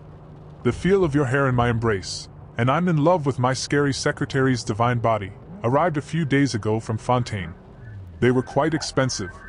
I was truly surprised. Lisa gave her a knowing smile and went ahead to package them for her. Elisa! Not so loud! Jean urgently looked around the library, but luckily no one was nearby, so she let out a sigh of relief. I will give you more for that later, but please don't talk about this in public. You're way too afraid, my dear. It's just a piece of fiction anyway. While most people would look at you as if you were rabble, scum or a vermin, and their opinion on the acting Grand Master would considerably change for the worse, I will always treat my friends with respect, no matter what weird and disgusting fetish they might have. Lisa covered her mouth to stifle her laughter. Her words hurt, but there was nothing Jean could do. Is it really that bad? Am I a lost cause? Lisa shot her a sad look that said yes. Last few weeks, Jean wanted some kind of distraction. She heard about the fact that if you work endlessly, without a hobby or without relaxing, the quality of your working ability will heavily decline. That's why she chose her new hobby. Reading. Seemingly a standard hobby for quite a lot of people. At least it used to be like that in the past. Currently, only Lisa and the researcher named Ella Musk spent their time reading in the library, so the hobby was pretty much dying. As such, she decided to try it out, but even she had to agree that reading through an algorithm of magical interference and magical circuits in theory was not fun. There were plenty of books like that in the library. No wonder many people didn't read, as they were too complicated to understand and not enjoyable. Not to mention almost no one had access to the library. At one point she considered opening the library to the public, but it held way too much private information, and it would take too much work to filter out which books was safe to read and which was not. That was when she met with the beauty called novels. She looked for copper and she found gold. Romantic novels. which then turned into a hot, steamy, and fantasy love. Super romantic. A completely new experience for the inexperienced Jean. But there were millions of books, and it was way too hard to search for those kinds of novels herself, so she asked her dearest friend, Lisa, to help her. Frankly, the city of Mondstadt is the city of freedom. You know that the best out of everyone, Jean. However, with some of these titles, I'm sorry, even the Archon Barbados might vomit. Hearing her friend's honest opinion, Jean collapsed on a nearby shelf full of books. Just then, the door to the library was kicked open and Fiscal entered the library with high spirits. So this is the library? The room leading to the library was right in front of Jean's office, which made things easier for them. At least they didn't need to search for it in this huge complex. One of the knights who was guarding the entrance gave them a suspicious stare, but then he saw a certain girl within the group and let them in. Upon witnessing the entrance to the Holy Land, Fish's complexion somehow turned for the better. Library, Maine, sweet home. It turned out that Fiscal was actually one of the regulars there. Her high rank from Adventurers Guild gave her permission to peek inside and take whatever she wanted at any time. Of course, she had to return it within the specified time just like anybody else.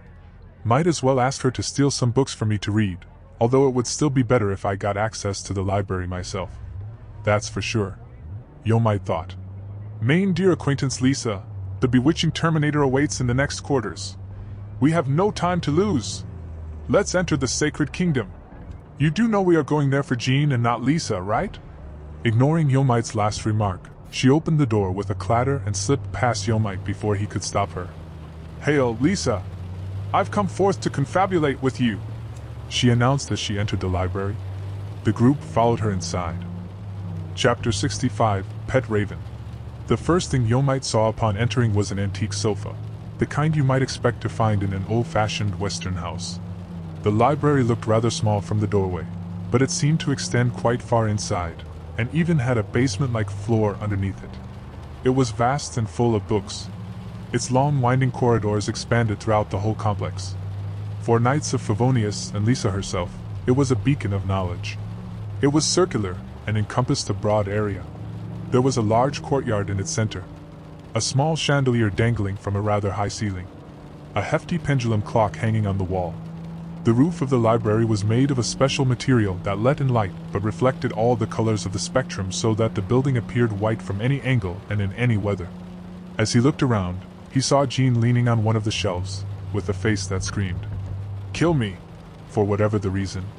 There was also Lisa, who was enjoying her afternoon tea while patting Jean's back with her other free hand. The brunette librarian heard the door open, and when she found out who entered, her eyes shined bright. She waved at Fiscal with a warm smile. "Welcome. I certainly didn't expect to see you after so long. Fiscal, it's been a while, hasn't it?" Lisa, yes indeed, the librarian of the infinite cosmos of knowledge, she said. The wooden nostalgic smell of the books gave her a sense of familiarity and safety. "Sorry for intruding upon that equilibrium of boundless knowledge." "It's all right, dear," Lisa answered as if she understood what she meant and noticed more people behind her. "Oh, if it isn't Handsome and the other cuties, welcome. I'm so glad my little cutie pie Fiscal had finally found herself a nice party." "Oh, Lisa, I forbid you from calling me like that. It suits you, though." Fiscal shrugged her shoulders at Lisa's brazenness. "By the dark stars, it does not. I'm no longer a little naive child." Fiscal answered with some difficulty, and as if to prove her point, she stood up on her heels to make herself taller. Her petite chest stuck out like it should, only a little bit, but she couldn't help but push it out even farther to assert dominance over the overpowered, huge, milk-gallon tits demon in front of her. Lisa's breasts were just way too huge, and Fiscal knew that until her own breasts grew, Lisa would keep on teasing her and wouldn't stop giving her nicknames like Child, Cutie, Cutie Pie, Adorable, and so on. It was frustrating to look at her teasing and mocking smile. In a sense, rather than a friend, Lisa was like a rival to her, a being that she needed to conquer to develop special abilities and get more powerful. On the other hand, Fiscal noticed that she got along well with girls with a similar figure to hers, like Hu Tao or Lumen. Although she didn't speak with Lumen much, she was willing to make friends just because she adorned the same figure. "I shall relinquish from this battle, Lisa the Omega Whale, but one day, we shall conquer and remove big breasts from this world. They are disgusting and unfair." While Fiscal and Lisa were leading a fierce, staring contest, Yomite and Lumen went after the soulless Jean. Hu Tao was bored out of her mind, so she started walking around the library in hopes of finding something fun to do. They have my books here. Good. Spread my greatness, fufufu. Her face gleamed once she spotted her ever-famous titles. Meanwhile, Fiscal sat down on one of the chairs and summoned Oz, who immediately perched on the back of her chair. Lisa poured tea for her and prepared some light snacks. She knew that Fiscal usually preferred light food like salad to preserve her petite figure, so she didn't bring too many crackers. Thanks, Fiscal said as she accepted the teacup, blowing along the surface and taking in the tea's earthy scent before taking a sip. As she did so, she watched on as the emergency sustenance in front of her eyes munched on crackers. The crackers were prepared for the tea, but Paimon obviously didn't care about it. Cute. Paimon was stuffing her cheeks like a hamster, without knowing that she was being watched. Fiscal glanced at Yomite, who was approaching Jean. Oh, that's right. Without wasting any time, she picked up a few crackers and fed Oz for his services. Thank you, mein Fräulein. No need to thank me, my dear Ozzy. A nickname, is it? Something's the matter, isn't it? Something is wrong. I can feel the force in the wind, I can feel it. He could feel it in his feathers. She was about to ask for something outrageous again. Why would it be?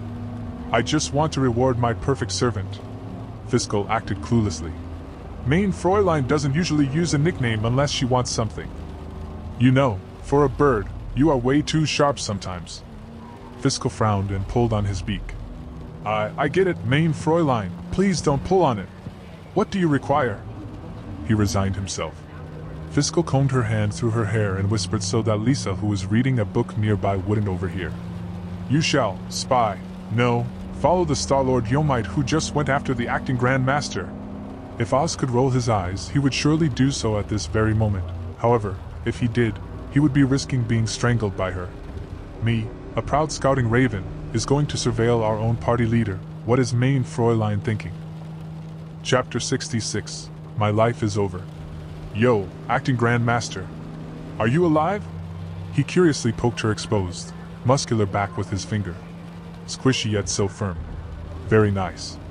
Eep. Feeling that someone poked her, she turned around and looked at him with an angry, yet restrained expression, befitting of the acting Grand Master. Did she just say, eep? Cute. Her expression relaxed when she found out who it was.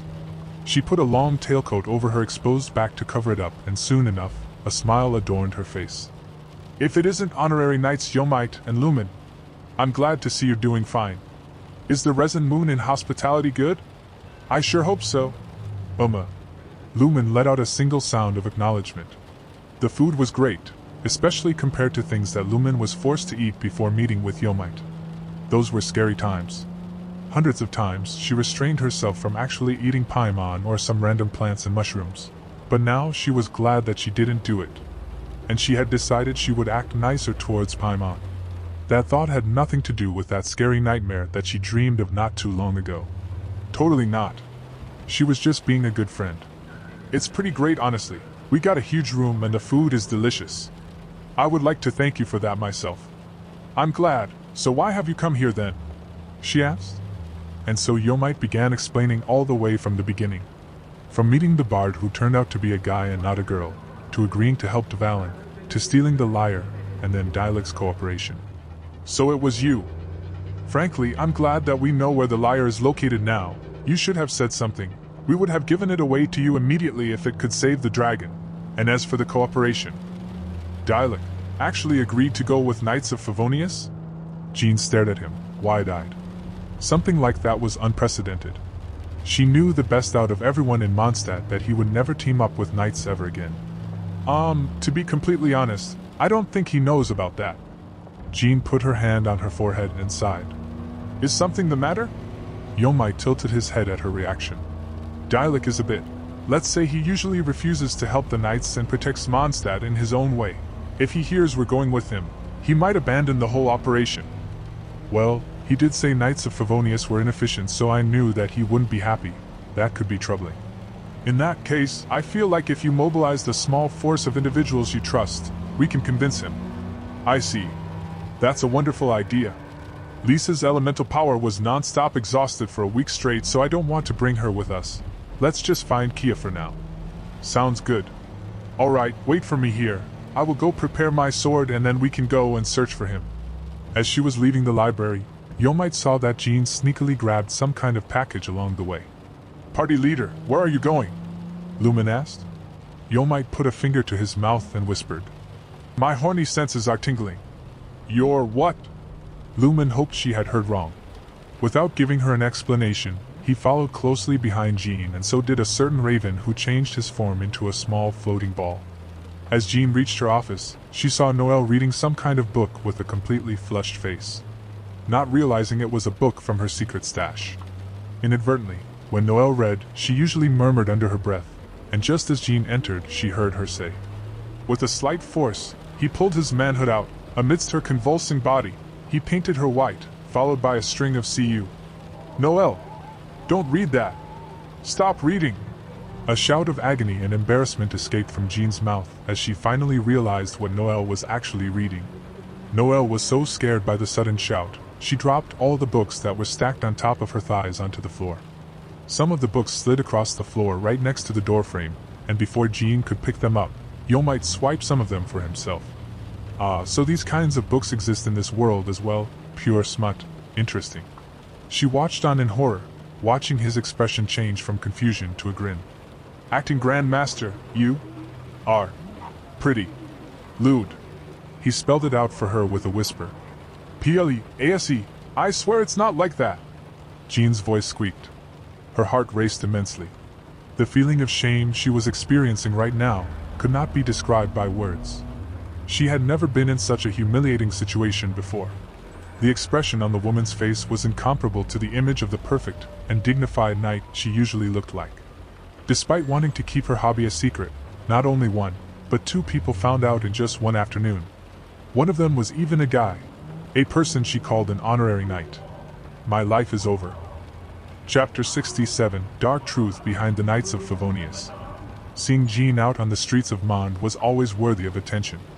The citizens were fervently loyal to the blonde woman, and revered her enough to mostly let her confidence stride uninterrupted, assuming she was straight down to business, even though most times whatever little problem they had in their lives and every small request was sent straight to her desk without a second consideration for her health. This time she pretty much strode into Angel's Share without anyone getting in her way, together with a rather huge group of individuals all possessing visions, and what appeared to be the young visionless man who drove the Storm Terror away a few days ago. Those who wanted to go for a drink immediately turned around and went to the Cat's Tail Tavern instead, as not to bother them, and those who were dead drunk inside of the tavern also left, afraid there would be consequences if they didn't. Anyone could tell something big was about to go down. Even the factory was silently gazing from afar and wondering what was happening. The biggest problem the group was facing currently was that they didn't have enough people. Lisa was too tired to be useful. Not to mention, she refused to go outside unless she had to pick up books from poor souls who forgot to return them during the deadline. She hated people and would only occasionally go out, which was also like once per 4 months. A complete shut-in. Amber was busy patrolling the borders of Mondstadt and Liyue. It would take them ages to contact her, and Jean felt like Amber wasn't ready to face danger of that caliber yet. If things were to go south, they would be forced to fight with Storm Terror, and Amber was the kind of person who would freeze in fear during a battle against such a terrifying opponent. Same for Noelle. That only left the daredevil, Kia, who was currently nowhere to be found. The only clue they had was that he might be in the Angel's Share pub with Dialek, but the chances were pretty low, so asking Dialek was also in motion. Welcome to the Angels, Ugh, Jean, and Kia's brother. The familiar and ever so irritated voice greeted them dully from behind the counter. I thought my day couldn't get any worse. Yomite let out a sigh. Why are you still calling me Kia's brother? Shouldn't I be your brother in that sense too? Absolutely not. I have nothing to do with him and his games. He could even adopt 3 more sisters and 20 brothers for all I care. I am a single child and I always was. Muffling a chuckle, Jean sat atop of one of the stools in front of the counter. Hard day, sir? Her group followed her and sat down on the empty stools, wondering what this sir thing was all about. Half smiling, the tavern owner shot a sharp stare straight to her eyes and kept cleaning glasses. Stop calling me sir, that was a long time ago. No need to bring it up. It's uncomfortable. We are no longer colleagues. I don't work for those incapable knights of Favonius anymore. Oh, right, I'm sorry, Dialek. She smiled, looking at the floor tiles, admitting that the term was probably still going to linger for a little while longer in her vocabulary, and not by her choice. The name Dialek was known to every knight. He used to be an indispensable force in the knight ranks. A young genius knight that got a vision which burned full of passion. Everything was going smoothly, until that tragedy happened. On Dialek's 18th birthday, he and his father, Creepus, were returning from Angel's Share to Dawn Winery, which was where their mansion was located, when they were suddenly attacked by a dragonic creature that plagued Mondstadt for over 1,000 years, named Ursa the Drake. Even Dialek with his vision was unable to land a scratch on it, but his father, Creepus, managed to drive it away, unfortunately losing his life in the process. With a heavy heart, Dialek returned to the Knight's headquarters in Mondstadt only to receive an unthinkable order from an inspector. Conceal the truth. Higher-ups insisted that the incident must be portrayed as an unfortunate accident in order to maintain the reputation of the Knights of Favonius in the eyes of the public. Such was the sheer outrageousness of this request that Dialek did not think it was even worth trying to argue. Dialek's father had once said to him that the world would never turn its back on the faithful. But now, the Knights of Favonius trampled on his faith like it was nothing. So much for the City of Freedom. Following this, he resigned from the Knights that day and left everything behind, including his heart. An unknown time after Creepus' tragic death, the factory somehow managed to slay the calamity called Ursa. This incident indebted Mondstadt to Snezhnaya and forced them into a less favorable position with the factory. Now, if Mond were to lose Storm Terror, or worse, if Jean was forced to ask the factory for help to deal with the Storm Terror, she would have practically given away full control of the city to them, which would be unacceptable. Losing her train of thought, she then remembered why they had come here in the first place. She looked around and simply stated, "Kia isn't here," making it sound more like an assertion than a question in itself. She had just noticed. But this expedition needed him. He was a powerful individual, one of the best knights currently residing in the city. Hearing his name, however, the stance of the red-haired guy shifted dramatically. He turned his back on her and reached for another glass. "What makes you think he would be here?" He turned again, but wasn't exactly facing her. "You're his boss. If the guy isn't at his office during working hours, then you might consider it as a discipline problem." Jean sighed, tilting her head and staring back at him with a grave tone in her voice. "How long are you two going to keep up with this nonsense?" Dryly, Dialek only answered, "Don't know what you're talking about." "Seriously?" She shifted on the stool and faced away from him. "Mond has been sitting on edge since you guys stopped calling each other brothers, and we all just..." "Mondstadt sits on the edge practically whenever something just happens," he interrupted. "This is why everyone drinks so much. There is nothing else to do. It's a very boring city. Stop changing the subject." "I didn't know there was a subject. You came here looking for Kia. He's not here. That's about it. You can leave now, if you are not ordering anything. You have a rather large group sitting next to you, blocking stools for potential customers." Chapter 68. Impossible. Defeated, Jean only sighed. "Fine, then I will buy a non-alcoholic beverage. Are you happy? Now, have you seen him?" Dialek put up an apple cider on the bar desk and received her mora. "I did. Earlier. What's all this deal about?" He finally glanced over the group of powerful individuals next to her. To him it seemed like something was definitely going on. He actually figured it out the moment he saw Yomite, but somehow, deep within his mind he denied the possibility. He did not believe that Yomite was that close with Jean for her to believe him, and he even actually planned on contacting her tonight. "Are you finally going to deal with the factory in the city? Or the Abyss Order, perhaps? Maybe treasure hoarders?" "None of that sort, no. We are." It pained her to say this. "We are going to try to convince Storm Terror to stop attacking our city, and if that goes wrong, then slaying it might be our only option." "For real? I never would have thought this came out of your mouth, Jean, but now it makes sense." Dialek glanced at Yomite and his group. "So you told her, I presume?" "Well, yeah, she told us to contact her if we found out something that could save the Storm Terror, so we did." Yomite nonchalantly replied. "It's as the honorary knight Yomite said, but we are currently missing Kia, and he had been acting strange ever since he returned from the Temple of the Wolf. He forgot to put up the daily report 2 days in a row now, and I am not sir." The sharp stare Dialek gave her made her swallow the rest of the sentence down. She took a sip of her drink, watching the engines of Dialec's mind turn as clear as if his forehead was transparent. He would never forget to turn in something. Never. So there was something today with him, I assume? Jean asked. Dialec's hands continued moving mechanically, cleaning glass after glass. He was behaving odd, now I see. Jean knew Dialec was the type of person that needed to be doing something repetitive for his mind to work better than usual. So doing all the arrangements for the night at the tavern would come handy whenever he needed to ponder about something.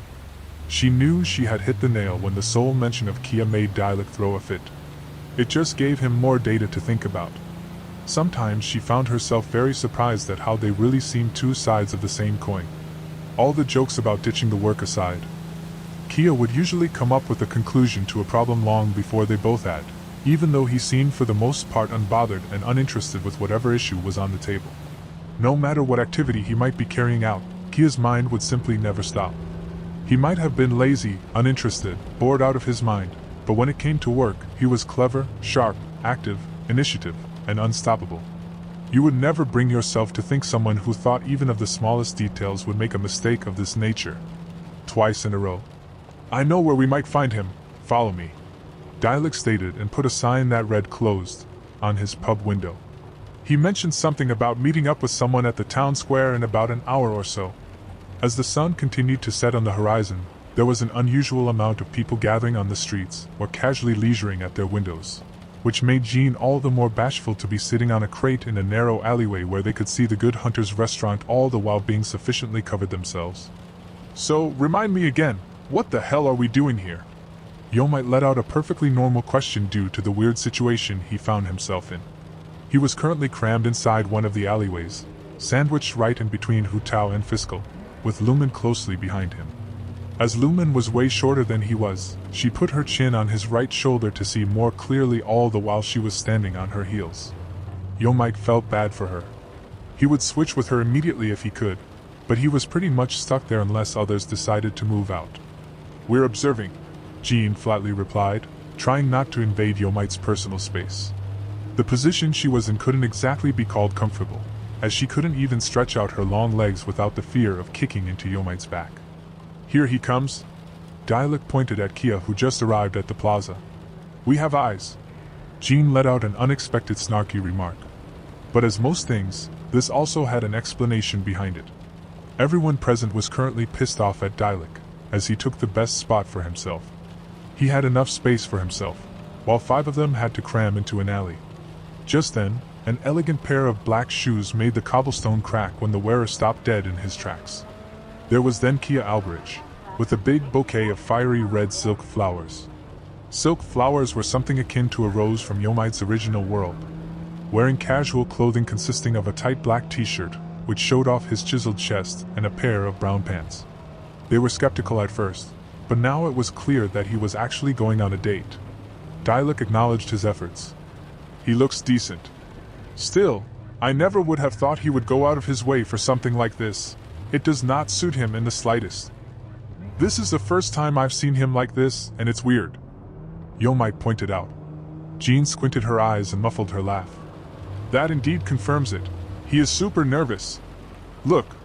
Kia fidgeted in place, while scratching his hands and occasionally the back of his neck. His whole body felt itchy for some reason, and he kept on opening and closing his palms as they were getting too sweaty. Chapter 69, Journey. I don't get it. What's happening? Hu Tao asked. Yomite was about to explain, but Fiscal interjected. Kia, the pirate overlord, found himself a person he likes and admires, so now he is getting ready and is super nervous. This is an important step. Getting ready?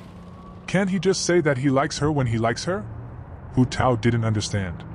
Fiscal and the group almost fell flat on the ground. If only love was that simple. The worst she can say is no, they said. Try it, it might be your only chance in life, they said.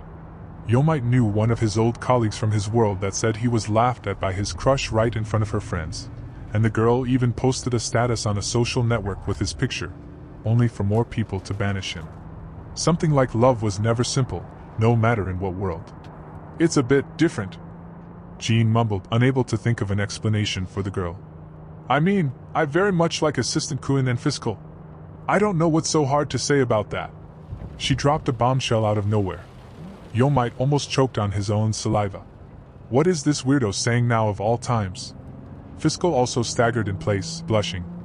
No, you misunderstand. It doesn't work like that. It's not that kind of like, you should be going out, holding hands, physical contact, and so on. Don't make a princess and say stuff like that. Hu Tao tilted her head. We are going out on quests together though. Assistant Kuan also held me by my neck a few times, so I would say that there was a lot of physical contact. But I have yet to do anything like that with you, Fiscal. Hearing her logic, Fiscal gave up and so did the others. There was no point in explaining romance to her, just as well as there was no point in arguing with the little confusing entity called the director. However, that one remark she mentioned about holding her by her neck disturbed them a bit. Yomite noticed the disapproving gazes of the group and tried to explain himself. Wait. That's taken out of context. She was being a brat to a little kid. Stop looking at me like that. While he was explaining himself, Paimon noticed that Lumen had a sad look on her face. What's the matter? Paimon is here for you if you need anything. Thank you, Paimon, it's fine. Lumen was just thinking. Hu Tao mentioned she liked party leader and Fiscal, but not me. So that was how it felt like to be a third wheel in a group of friends. Not a nice feeling. Soon enough, a figure of a young woman approached. Isn't that Vile? Jean widened her eyes in surprise. She knew Vile basically since childhood, and she was surprised that she gave Kia a chance despite already denying so many proposals from other men. Vile was an informant of Mondstadt.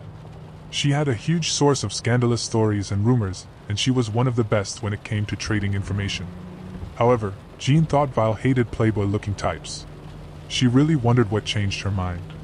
Azure eyes stared at Kia, the woman beaming with a very pretty smile which could have lit up the entire sky. Kia was instantly enchanted by her. Dialek frowned at his reaction.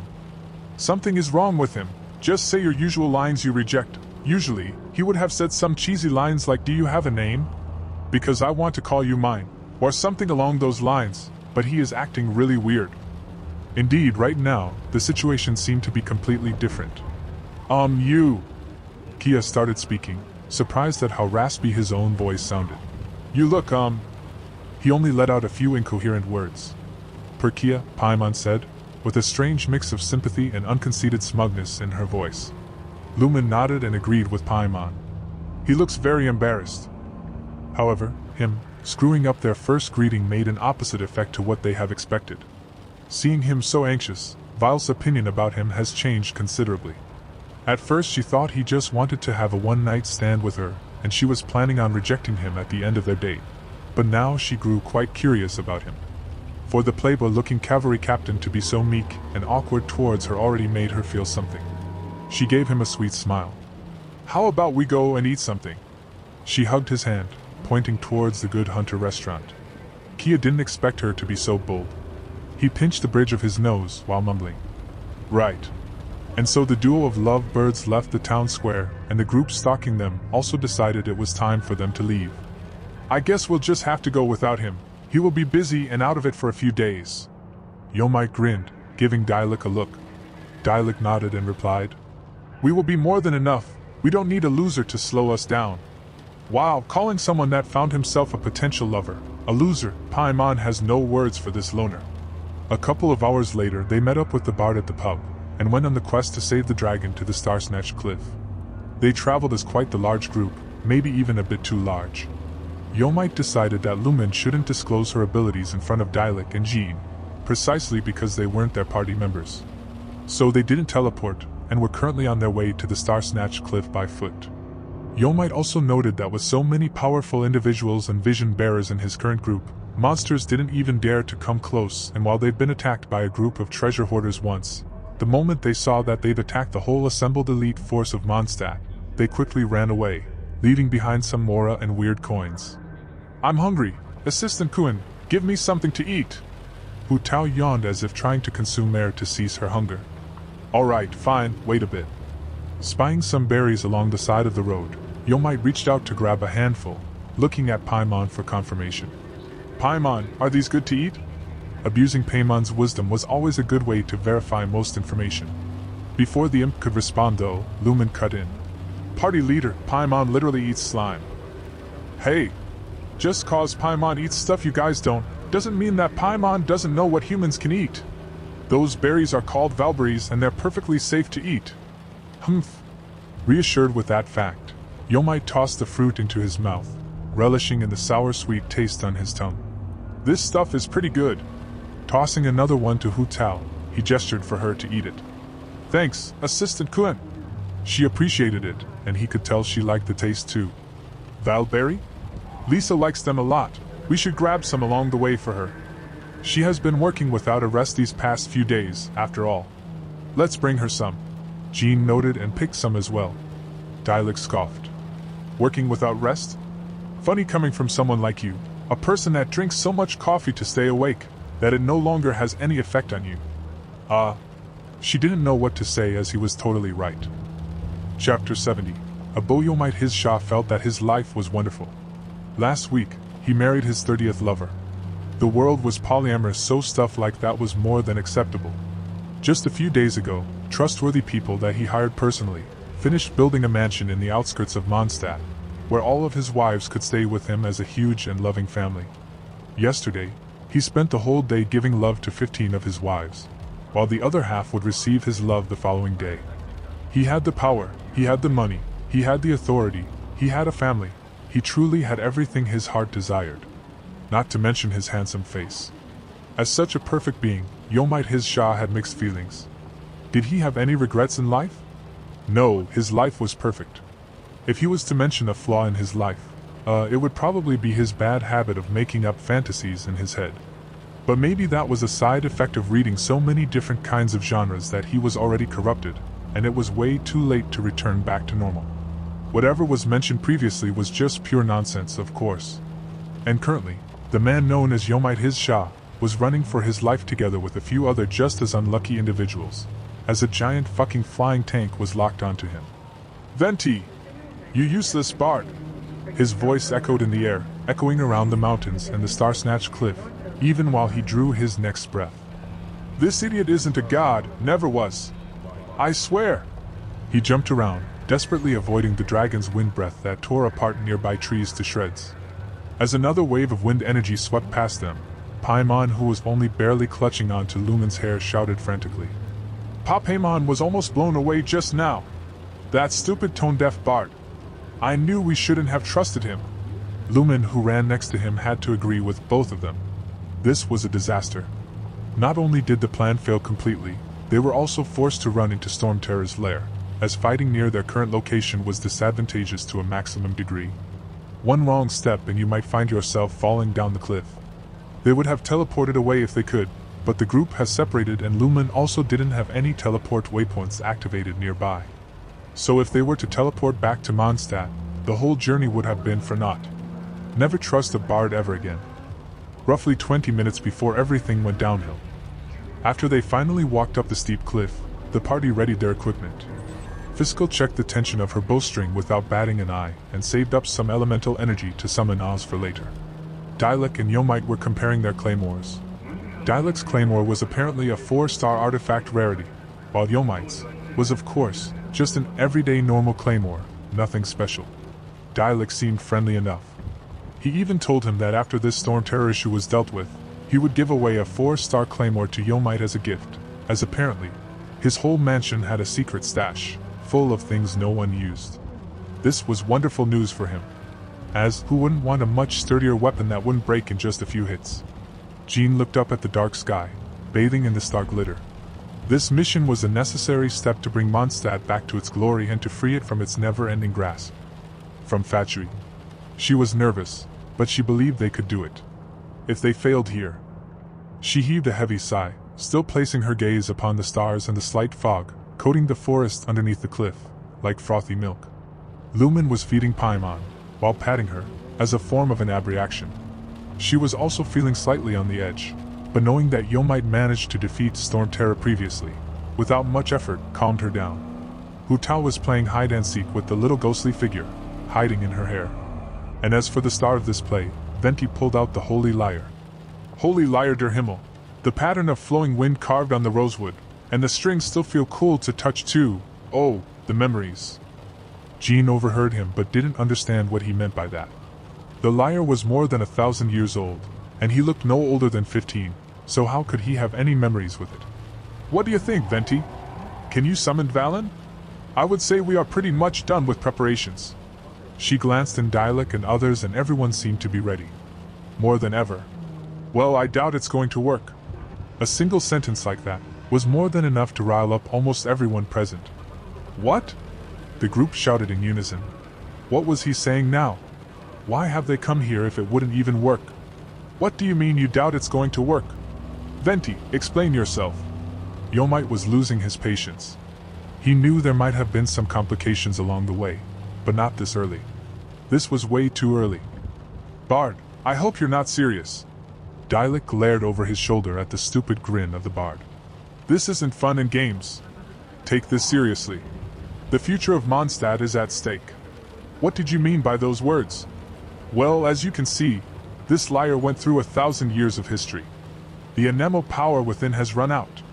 In this condition, I doubt you could even play music fit from Master Dialek's tavern with it. Dialek scoffed upon hearing his words. Bards fight to get on the stage of my tavern. Don't make assumptions. Is that really important right now, Master Dialek? Aren't we about to face the scary dragon? Paymon's little stamps were a bit less impactful when she didn't actually hit anything other than air, Venti letting out a giggle at the pixie's strange behavior. And you! Stop giggling! Did we put our necks on the line to steal the holy lyre to play music for drunkards to hear? Hee hee. What do you mean hee hee? If it's a fight that you want, Paimon will gladly take you on. She folded her hands below her small chest as a frown spoiled her cute face. Don't mind, don't mind. We luckily have everything we need to fix it. The lyre itself is in pretty okay condition, but the strings, off, wonderful leap. That's where our dear Outlander steps in. Chapter 71. Sure? Yomite and Lumen looked at each other, and did not speak another word. Both were starting to doubt whether Venti was a god. Actually, they were pretty sure he was a failure since a long time ago. What kind of god wouldn't mention something so serious beforehand? Don't mind, don't mind. We luckily have everything we need to fix it. The lyre itself is in pretty okay condition, but the strings, off, well, that's where our dear Outlander steps in. An Outlander? None of them knew who Venti actually had in mind. Seeing that Venti was looking at Lumen, Yomite sighed in relief. He had no idea how to repair instruments, so he was glad that Venti didn't pick him to repair it. I don't know how to repair instruments, sorry. To his surprise, Lumen was on the same page as him. Much less cooking, she couldn't even sew. When she was traveling worlds with her brother, he was usually the one that did everything, and she was like a spoiled and a lazy brat. Now she deeply regretted it, as she could have picked up so much from him. There was no doubt that she had absolutely no experience with repairing instruments. It's not that hard. Look, traveler, do you still have Valen's teardrop crystal with you? Lumen nodded and put her hand into her pocket, activating her inventory ability to sneakily pull out the purified teardrop. Great! Now place it onto the strings. She did as she was told and placed the moderately sized crystal onto the lyre, and soon enough, the light coming from it lit up the dark sky. Afterward, a green glow erupted from within the lyre, indicating that the power from within had been recharged. Lumen sighed in relief, as it was just a simple process. This youthful glow! Jean couldn't help but admire the now fixed lyre. How beautiful! Paimon rolled her eyes. Praising yourself? Really? Wah dash! No! I meant the lyre! Not myself! Venti held the lyre in his hands and happily nodded. This is it. The power was fully replenished. I was afraid for a second that we would be forced to get more of the tears, but it seems like one was enough for the instrument to be filled to the brim. Yomite waved his hand to catch Venti's attention and then spoke. Say, wouldn't Alan be mad if he saw me? I think I should just go and hide somewhere so that he doesn't see me, right? I injured him greatly, after all. Venti thought for a while before answering. Nah, it's fine. Don't worry. Dvalin is a good friend.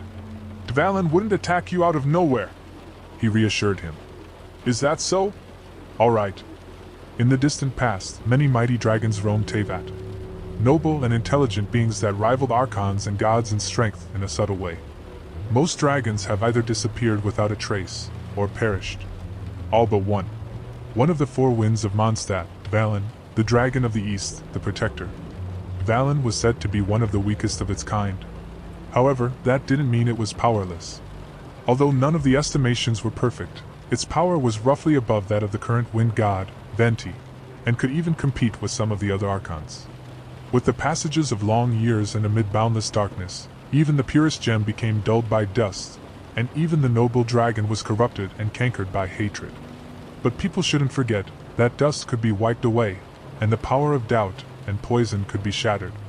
If only you gave it a little push. The moon's bright smile, which had been on for most of the day before drifting away, slowly died.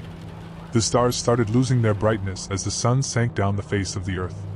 It was midnight, and Venti began his performance. While he was busy singing and playing on the holy lyre, the rest of the party enjoyed his songs and relaxed, as if they were on a family picnic. "Hey, Dialek. I heard that the Fatui have recently proclaimed you as persona non grata. Jean pointed out. Humph. What an honor. Nobody was ever proclaimed as persona grata by the Fatui anyway. Dialek scowled, crossing his arms. The Fatui? The diplomatic delegation from Sneznaya? What have they got against Master Dialek? Paimon was curious about a new source of knowledge. Well, the Fatui are a problem not only for the knights, they also present a real threat to the whole of Mondstadt, and when it comes to threats of Mondstadt, Dialek is a specia. That's enough, Jean. Dialek cut in and didn't let her finish. You knights are subject to too many restrictions. You can't directly confront this so-called diplomatic scum. Personally, I despise them, and will get rid of them eventually. I'm already in the process of doing so anyway. If I were to choose between eating a cryo slime alive or joining the Fatui, I'd prefer to be crushed to death by a meteorite. Geez, so dramatic, as expected from an edgy loner. Paimon silently mouthed under her breath. Fiscal went up to Hu Tao to vent her feelings of nervousness.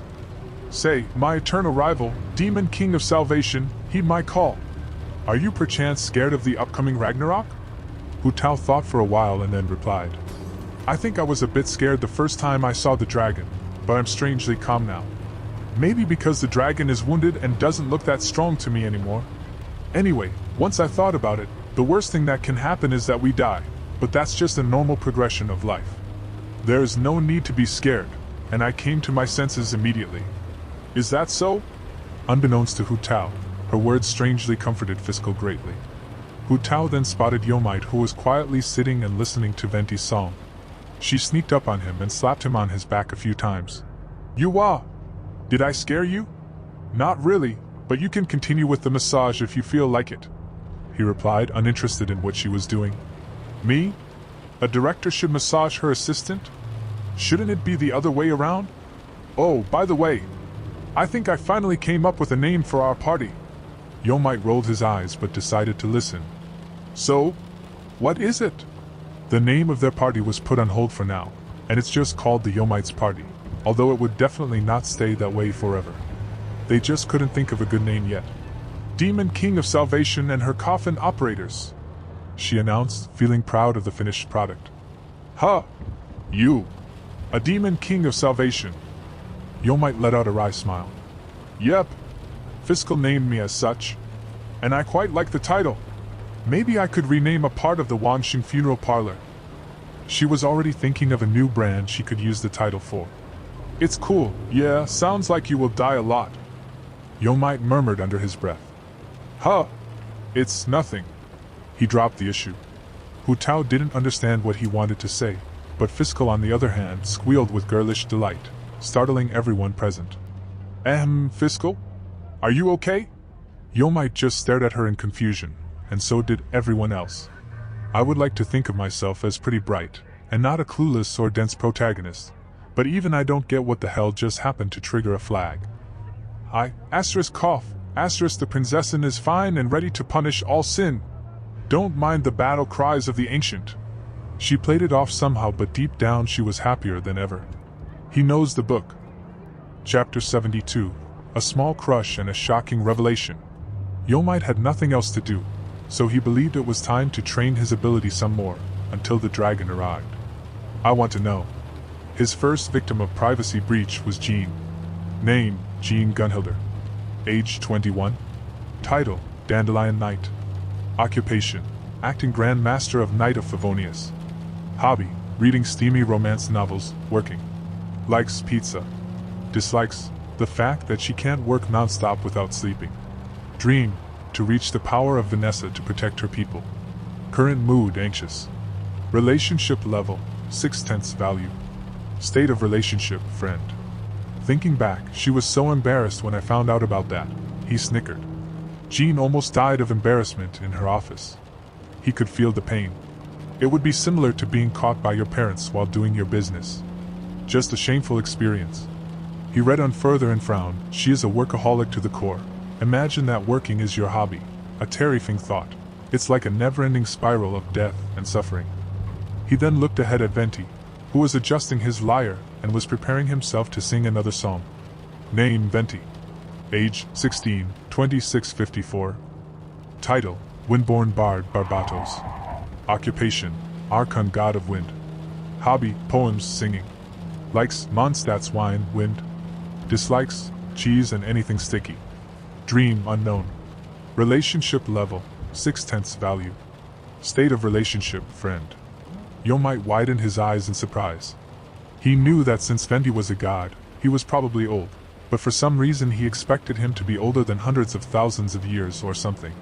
This greatly betrayed his expectations. He is still useless. That fact didn't change and probably never would. The next on the list was Fiscal, the girl who was currently closely paying attention to him, ever since he mentioned a book reference. He didn't know how it was possible that she read the same book as him when she wasn't from Earth, but from her behavior, it looked like she really did read it. Name, Fiscal von Luftschloss Narfedort, Amy. Age 17. Title, Prinzessin der Veritilum. Hobby, reading fantasy books. Likes, Mitternachtsbrot des Sommernachtgartens, Oz, Hansuyung, Yomite his Shah. Dislikes, when people don't realize her magnificent identity, sweet Madam Dish. Dream, to become the Demon King. Current mood, excited/happy to be alive. Relationship level, 8 out of 10 intimacy. State of relationship, crushing. Well, this is awkward, and I certainly didn't expect that. Yomite let out a dry cough. Having peered into another one of his comrades' profiles, revealed that he was being crushed on. Lucky him. It obviously couldn't have been from this very moment, and he wondered when she actually started to feel that way, when they weren't even together for that long. Well, she is pretty young. It wouldn't be out of character to have a crush during puberty. Wait, now that I think about it, my body is less than a week old. If she actually confessed, I can't really consent, now can I? All the jokes aside, that was the least of his worries, considering the laws and consent system was probably way different in this fantasy world than on Earth. He was all up for the MILF route, but the first girl that fell for him was a teenager. Moral dilemma ensued. While MILFs are certainly great, having a young girl crushing on you isn't bad at all either. He closed his eyes and turned 100% of his brainstem power on. Not literally, though. Of course, as a man of Culiar, I cannot ignore the allure of a virgin teen. It is only with such a form that you can truly appreciate the blooming of the woman you hold dear. However, MILFs also come with their own allure. While teenagers would be a bud that is yet to bloom, MILFs are in full bloom. To be engulfed in them and receive their nectar is one of the greatest desires of man. Both are extremes in their own right. Both are sacred fruits, and both are beautiful. So then is it not better to receive both? And that ended the tribunal discussion deep within his mind. Both are great, end of discussion. He would resolve this little crush later. He panned his gaze at the next target and snickered. Show me something interesting, Dialek. There has to be something dirty. Name, Dialek Rangvine. Age 22. Title, Dark Knight Hero, the uncrowned king of Mondstadt. Hobby, chess. Likes, grape juice, hawks, Kia. Dislikes, alcohol, Kia's constant blabber. Dream, to turn Mondstadt into a better place. Current mood, neutral. Relationship level, 5 out of 10 acquaintance. State of relationship, neutral. Batman indeed, so he doesn't particularly dislike Kia, huh? Is it a Sundara eye spot?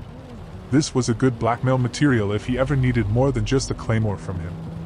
He just had to think of a way to utilize this information. Although Yomite didn't really think of himself as the kind of person who would try to blackmail someone he knew. His enemies, though, silent prayers to them. Name, Lumen. Age 9.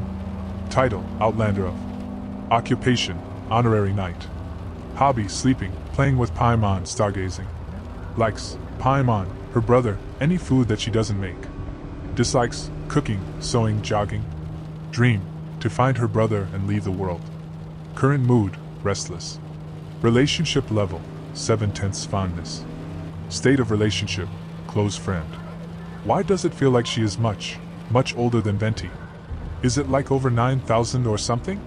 He also noted that she planned on leaving this world after she would find her brother. He glanced at her lap and a curious idea popped into his mind. Curiosity got the best of him. Would it work? He intently stared at the little fairy in Lumen's lap that was currently munching on snacks, and for the last time thought, I want to know. Name, Paimon. Age 1M. Degree, omitted degree. Occupation, king, increment. Degree, omitted degree. Degree, omitted degree. Degree, omitted degree. Degree, omitted degree. Degree, omitted degree. Degree,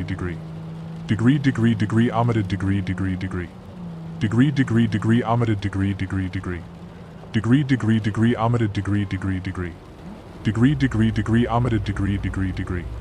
Asterisk crack. Something never before seen happened, and the blue screen forcefully closed itself down right in front of him. Rather than close down, it would be more accurate to say the screen crumbled into tiny pieces. As if she could feel something, Paimon tilted her head to look his way, but he managed to avert his gaze just in time to not seem suspicious. She stared at him for quite a while before she resumed snacking on the crackers from Lumen's hand. Is something the matter? Lumen asked her, seeing that she looked away for a good while.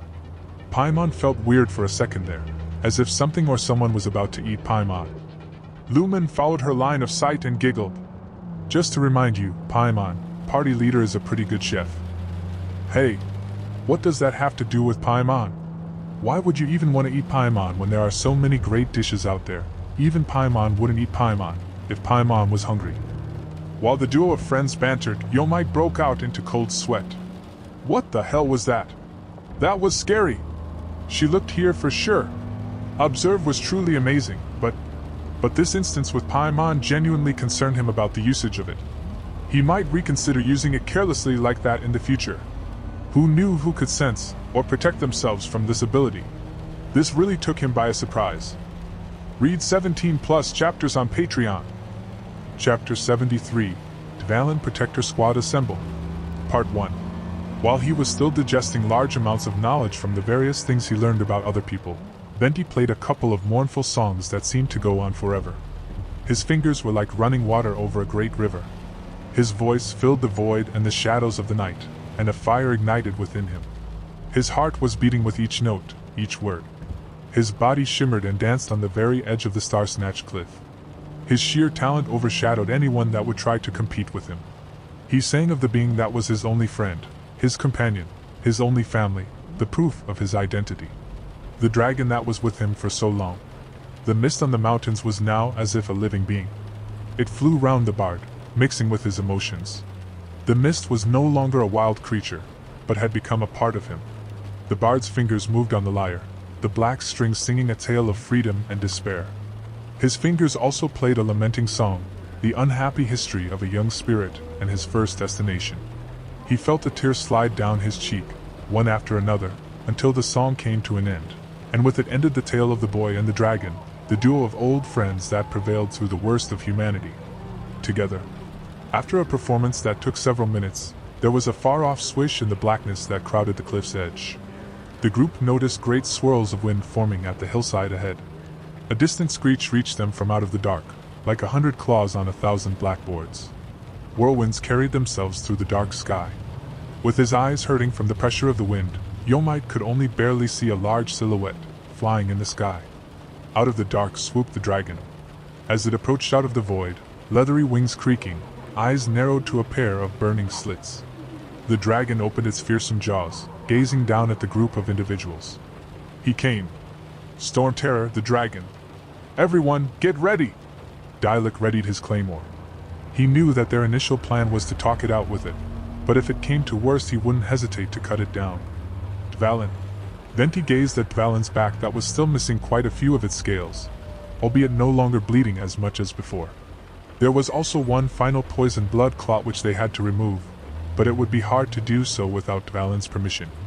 Yomite's initial attack from a couple of days ago must have hurt it quite a bit, and now it's more restless than ever before. Ah, the divine dragon of banishment, my pet. It's been an eternity since I saw you last. Despite not losing her persona, her shaking legs betrayed her words. Venti looked at Fiscal in confusion. Her pet? Does she know Dvalin? I must ask her about this later. The dragon flew in large circles above the cliff. It was huge, at least as big as 3 wagons being lined up one to the other. Then the flying lizard dove straight at a very high speed. Everyone, get under cover! Dialect shouted as he lifted his claymore to shoulder the impact. Yet it never came. Instead, the dragon settled itself on the very edge of the cliff. Venti noticed Dvalin's eye right in front of him. It directly glared at him, the pupil taking up about half of his body. He was suddenly paralyzed by fear. This wasn't the friend he knew. It seemed to be almost fully under the control of the Abyss Order now. Why have you come? What has been done cannot be undone, Dvalin growled. Then why do I see sadness in your eyes? Sadness that speaks for your yearning for this song, just like mine. Venti tried to appease his lifelong friend, but Dvalin simply ignored him. The dragon slid its gaze across the party, and its irises widened as it spotted the reason for a huge portion of its pain. Of course, it immediately locked onto Yomite, staring at him with pure hatred. I fucking knew that I should have hidden myself. Yomite screamed internally, damn you. Venti. Why is that human here? Dvalin shrieked, and the party almost felt their eardrums rupture. You were planning this all along? To have me slain by him? You bring these humans here to trap me. I see you've changed quite a lot, Barbatos. With that, Venti's real identity that only Lumen and Yomite knew of was just relayed to the rest of the party. But Venti didn't have time to worry about that. Damn it! I knew it wouldn't go well if he saw me. It looks like he leaves us no choice. We will fight him. Hu Tao, get ready! Yomite urgently said, still standing on the cliff, his blades still held. Okie dokie! She lit her polearm on fire, and was ready to proceed with the plan. No, you must not fight Dvalin! Venti tried to convince him. I don't want any more bloodshed. There's indeed no need for that. Ji nodded. The situation looks dire, however, we need to find a way for him to believe us. Alright. Yomite also agreed. Venti, can you at least use the lyre on this dude, to calm him down? Do it fast. I feel like he wants to swallow me whole. It's not like I'm scared or anything. I will give it a try. Oh, by the way, Dvalin actually has no gender, so words like dude do not apply to it. Although many people believe he is male, due to its authoritative voice, I followed suit and also called him a he. Funny, right? Oh, I almost forgot, I'm still a boy by the way. Stop fucking reminding me. Now is not the time. Tehi. Venti started playing another song, only to be interrupted by Dvalin once more. No point, leave here. I will no longer believe anything you say. It flapped its ginormous wings as it planned to take off. Wait. Dval. Venti tried to explain himself, but a large chunk of ice blew him away, Dialect catching him in his arms. Do not be fooled by him, dear dragon. The sneak attack was conducted by a cryo-abyss mage that was hiding behind Dvalin's back. He left you to rot alone, for hundreds of years. Now he attempts to deceive you once more. Let your wrath fester. Mondstadt has already turned its back on you. The abyss mage climbed Dvalin's back and started chanting his magic. It's time for you to serve a true master. Chapter 74. Dvalin Protector Squad assembled. Part 2. They retreated back towards the hill with the dragon right behind their tail. We need to get to the Stormterror's lair. There is an ancient spatial magic formation. It's our best chance at fighting some sense into Dvalin and removing its poison blood clot. Venti announced and immediately ditched everyone afterwards. Oh? So now we want to fight Dvalin? We could have done so a long time ago. Yomite complained to no one, as the bard was long gone, shouting something along the lines of, Good luck and see you in front of the barrier. Tehi! Little bastard. Yomite glanced at the dragon who was still following them. Dvalin's scales were scraggly and rough, with chunks of blue and green scales. The force of the dragon's breath crushed the budding flowers in the forest surrounding it. Smaller animals and monsters were being coaxed from their homes, with the sight of the storm terror roaming the skies. The combination attacks from Cryo Abyss Mage and the Storm Terror, consisting of ice and wind attributes, didn't make it at all easy for the party that was running away. Most of them were skilled enough to dodge the onslaught, or had the awareness of spells being shot at them. Most of them. Unfortunately, or fortunately if you wish to see the world burn. While Paimon was boasting that she didn't need to run like them, but could float instead, she was hit by one of the cryo attacks from the Cryo Abyss Mage, and turned into a popsicle. Paimon! With Hu Tao's helpful pyro vision, they eventually managed to get her out of it, but they lost a lot of valuable time and Paimon was scarred for life, wet like a dog and shivering all the while. Paimon, eyes! She wanted to say something but the sheer cold she was currently subjected to didn't allow her to do so. Lumen put her into one of her pockets while keeping her hands inside, warming her up.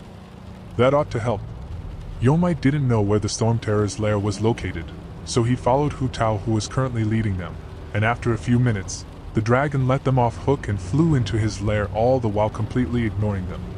Finally some peace and quiet. Yomite let out a sigh of relief.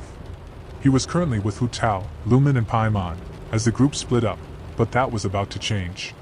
Up ahead, he saw the bard and the rest of their party standing in front of an erected barrier that covered the entirety of the lair. Venti was busy, trying to force himself into the first layer of the barrier so that they could enter, while the others cautiously watched the skies to make sure Storm Terror wouldn't surprise attack them, once they let their guard down. Yo! Yomite called out at them from a distance. Jean nodded at them. I'm glad you're safe. So, what are we doing here? Venti is trying to force open the barrier, so that we can intercept Storm Terror directly in its lair. So, how is it going? Well, it is hard. Time for a short break. Tehi! No break! Move your ass! Alright. Fine, you don't have to shout at me, Master Dialect. Venti's words, coupled with his indecisiveness and relaxed attitude, made Dialect clench his teeth in dismay. I still can't believe that he is, TCH. Dialect decided to let go of the thought, and focused on surveilling the area. The true identity of the bard made him recall all the escapades he was a witness to, when the so-called Barbados started taking off his clothes inside of Angel's Share pub, after drinking more than 10 bottles of Dialect's dandelion wine. It was hard to believe that this thing was the Archon of Mondstadt. Venti understood Dialect's point, but he wanted all of the people present to appreciate how beautiful the barrier and the area around them looked. After all, this was once the city of Mondstadt. The Storm Terror's lair was once the capital of Old Mondstadt, ruled by the god of storms, Decoravian. After he was slain in an uprising hundreds of years ago, Barbados took his place and reshaped the land. The citizens then moved the capital to an island in the middle of Cider Lake, where the city of Mondstadt remained till this day. All that was left here were the ruins of an ancient city filled with magical mechanisms and painful memories. It was currently used as a lair by the dangerous dragon, Storm Terror.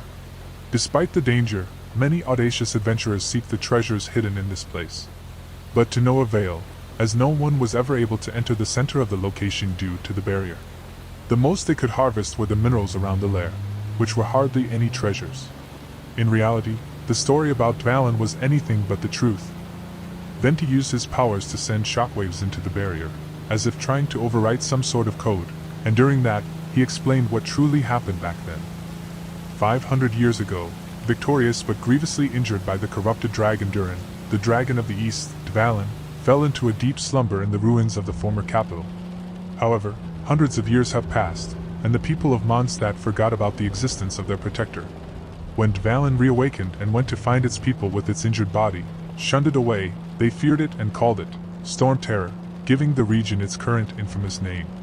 This, along with the pain from the never-stopping poisonous blood clots inflicted by Durin, allowed Dvalin to be manipulated by the Abyss Order. In reality, the whole thing was just a huge misunderstanding. As long as people were notified about its existence, nothing of this would have ever happened. But they weren't. Indeed. It's awful, Jean muttered, taking in the view of the old, ruined Mondstadt. Once everything was over, she would make sure to relay the truth to the public, even if Grand Master Varka reprimanded her. Dvalin didn't deserve this. Fiscal ran her hand through her blonde hair and scoffed. To think that my pet was subjected to such tyranny. Vengeance will be mine.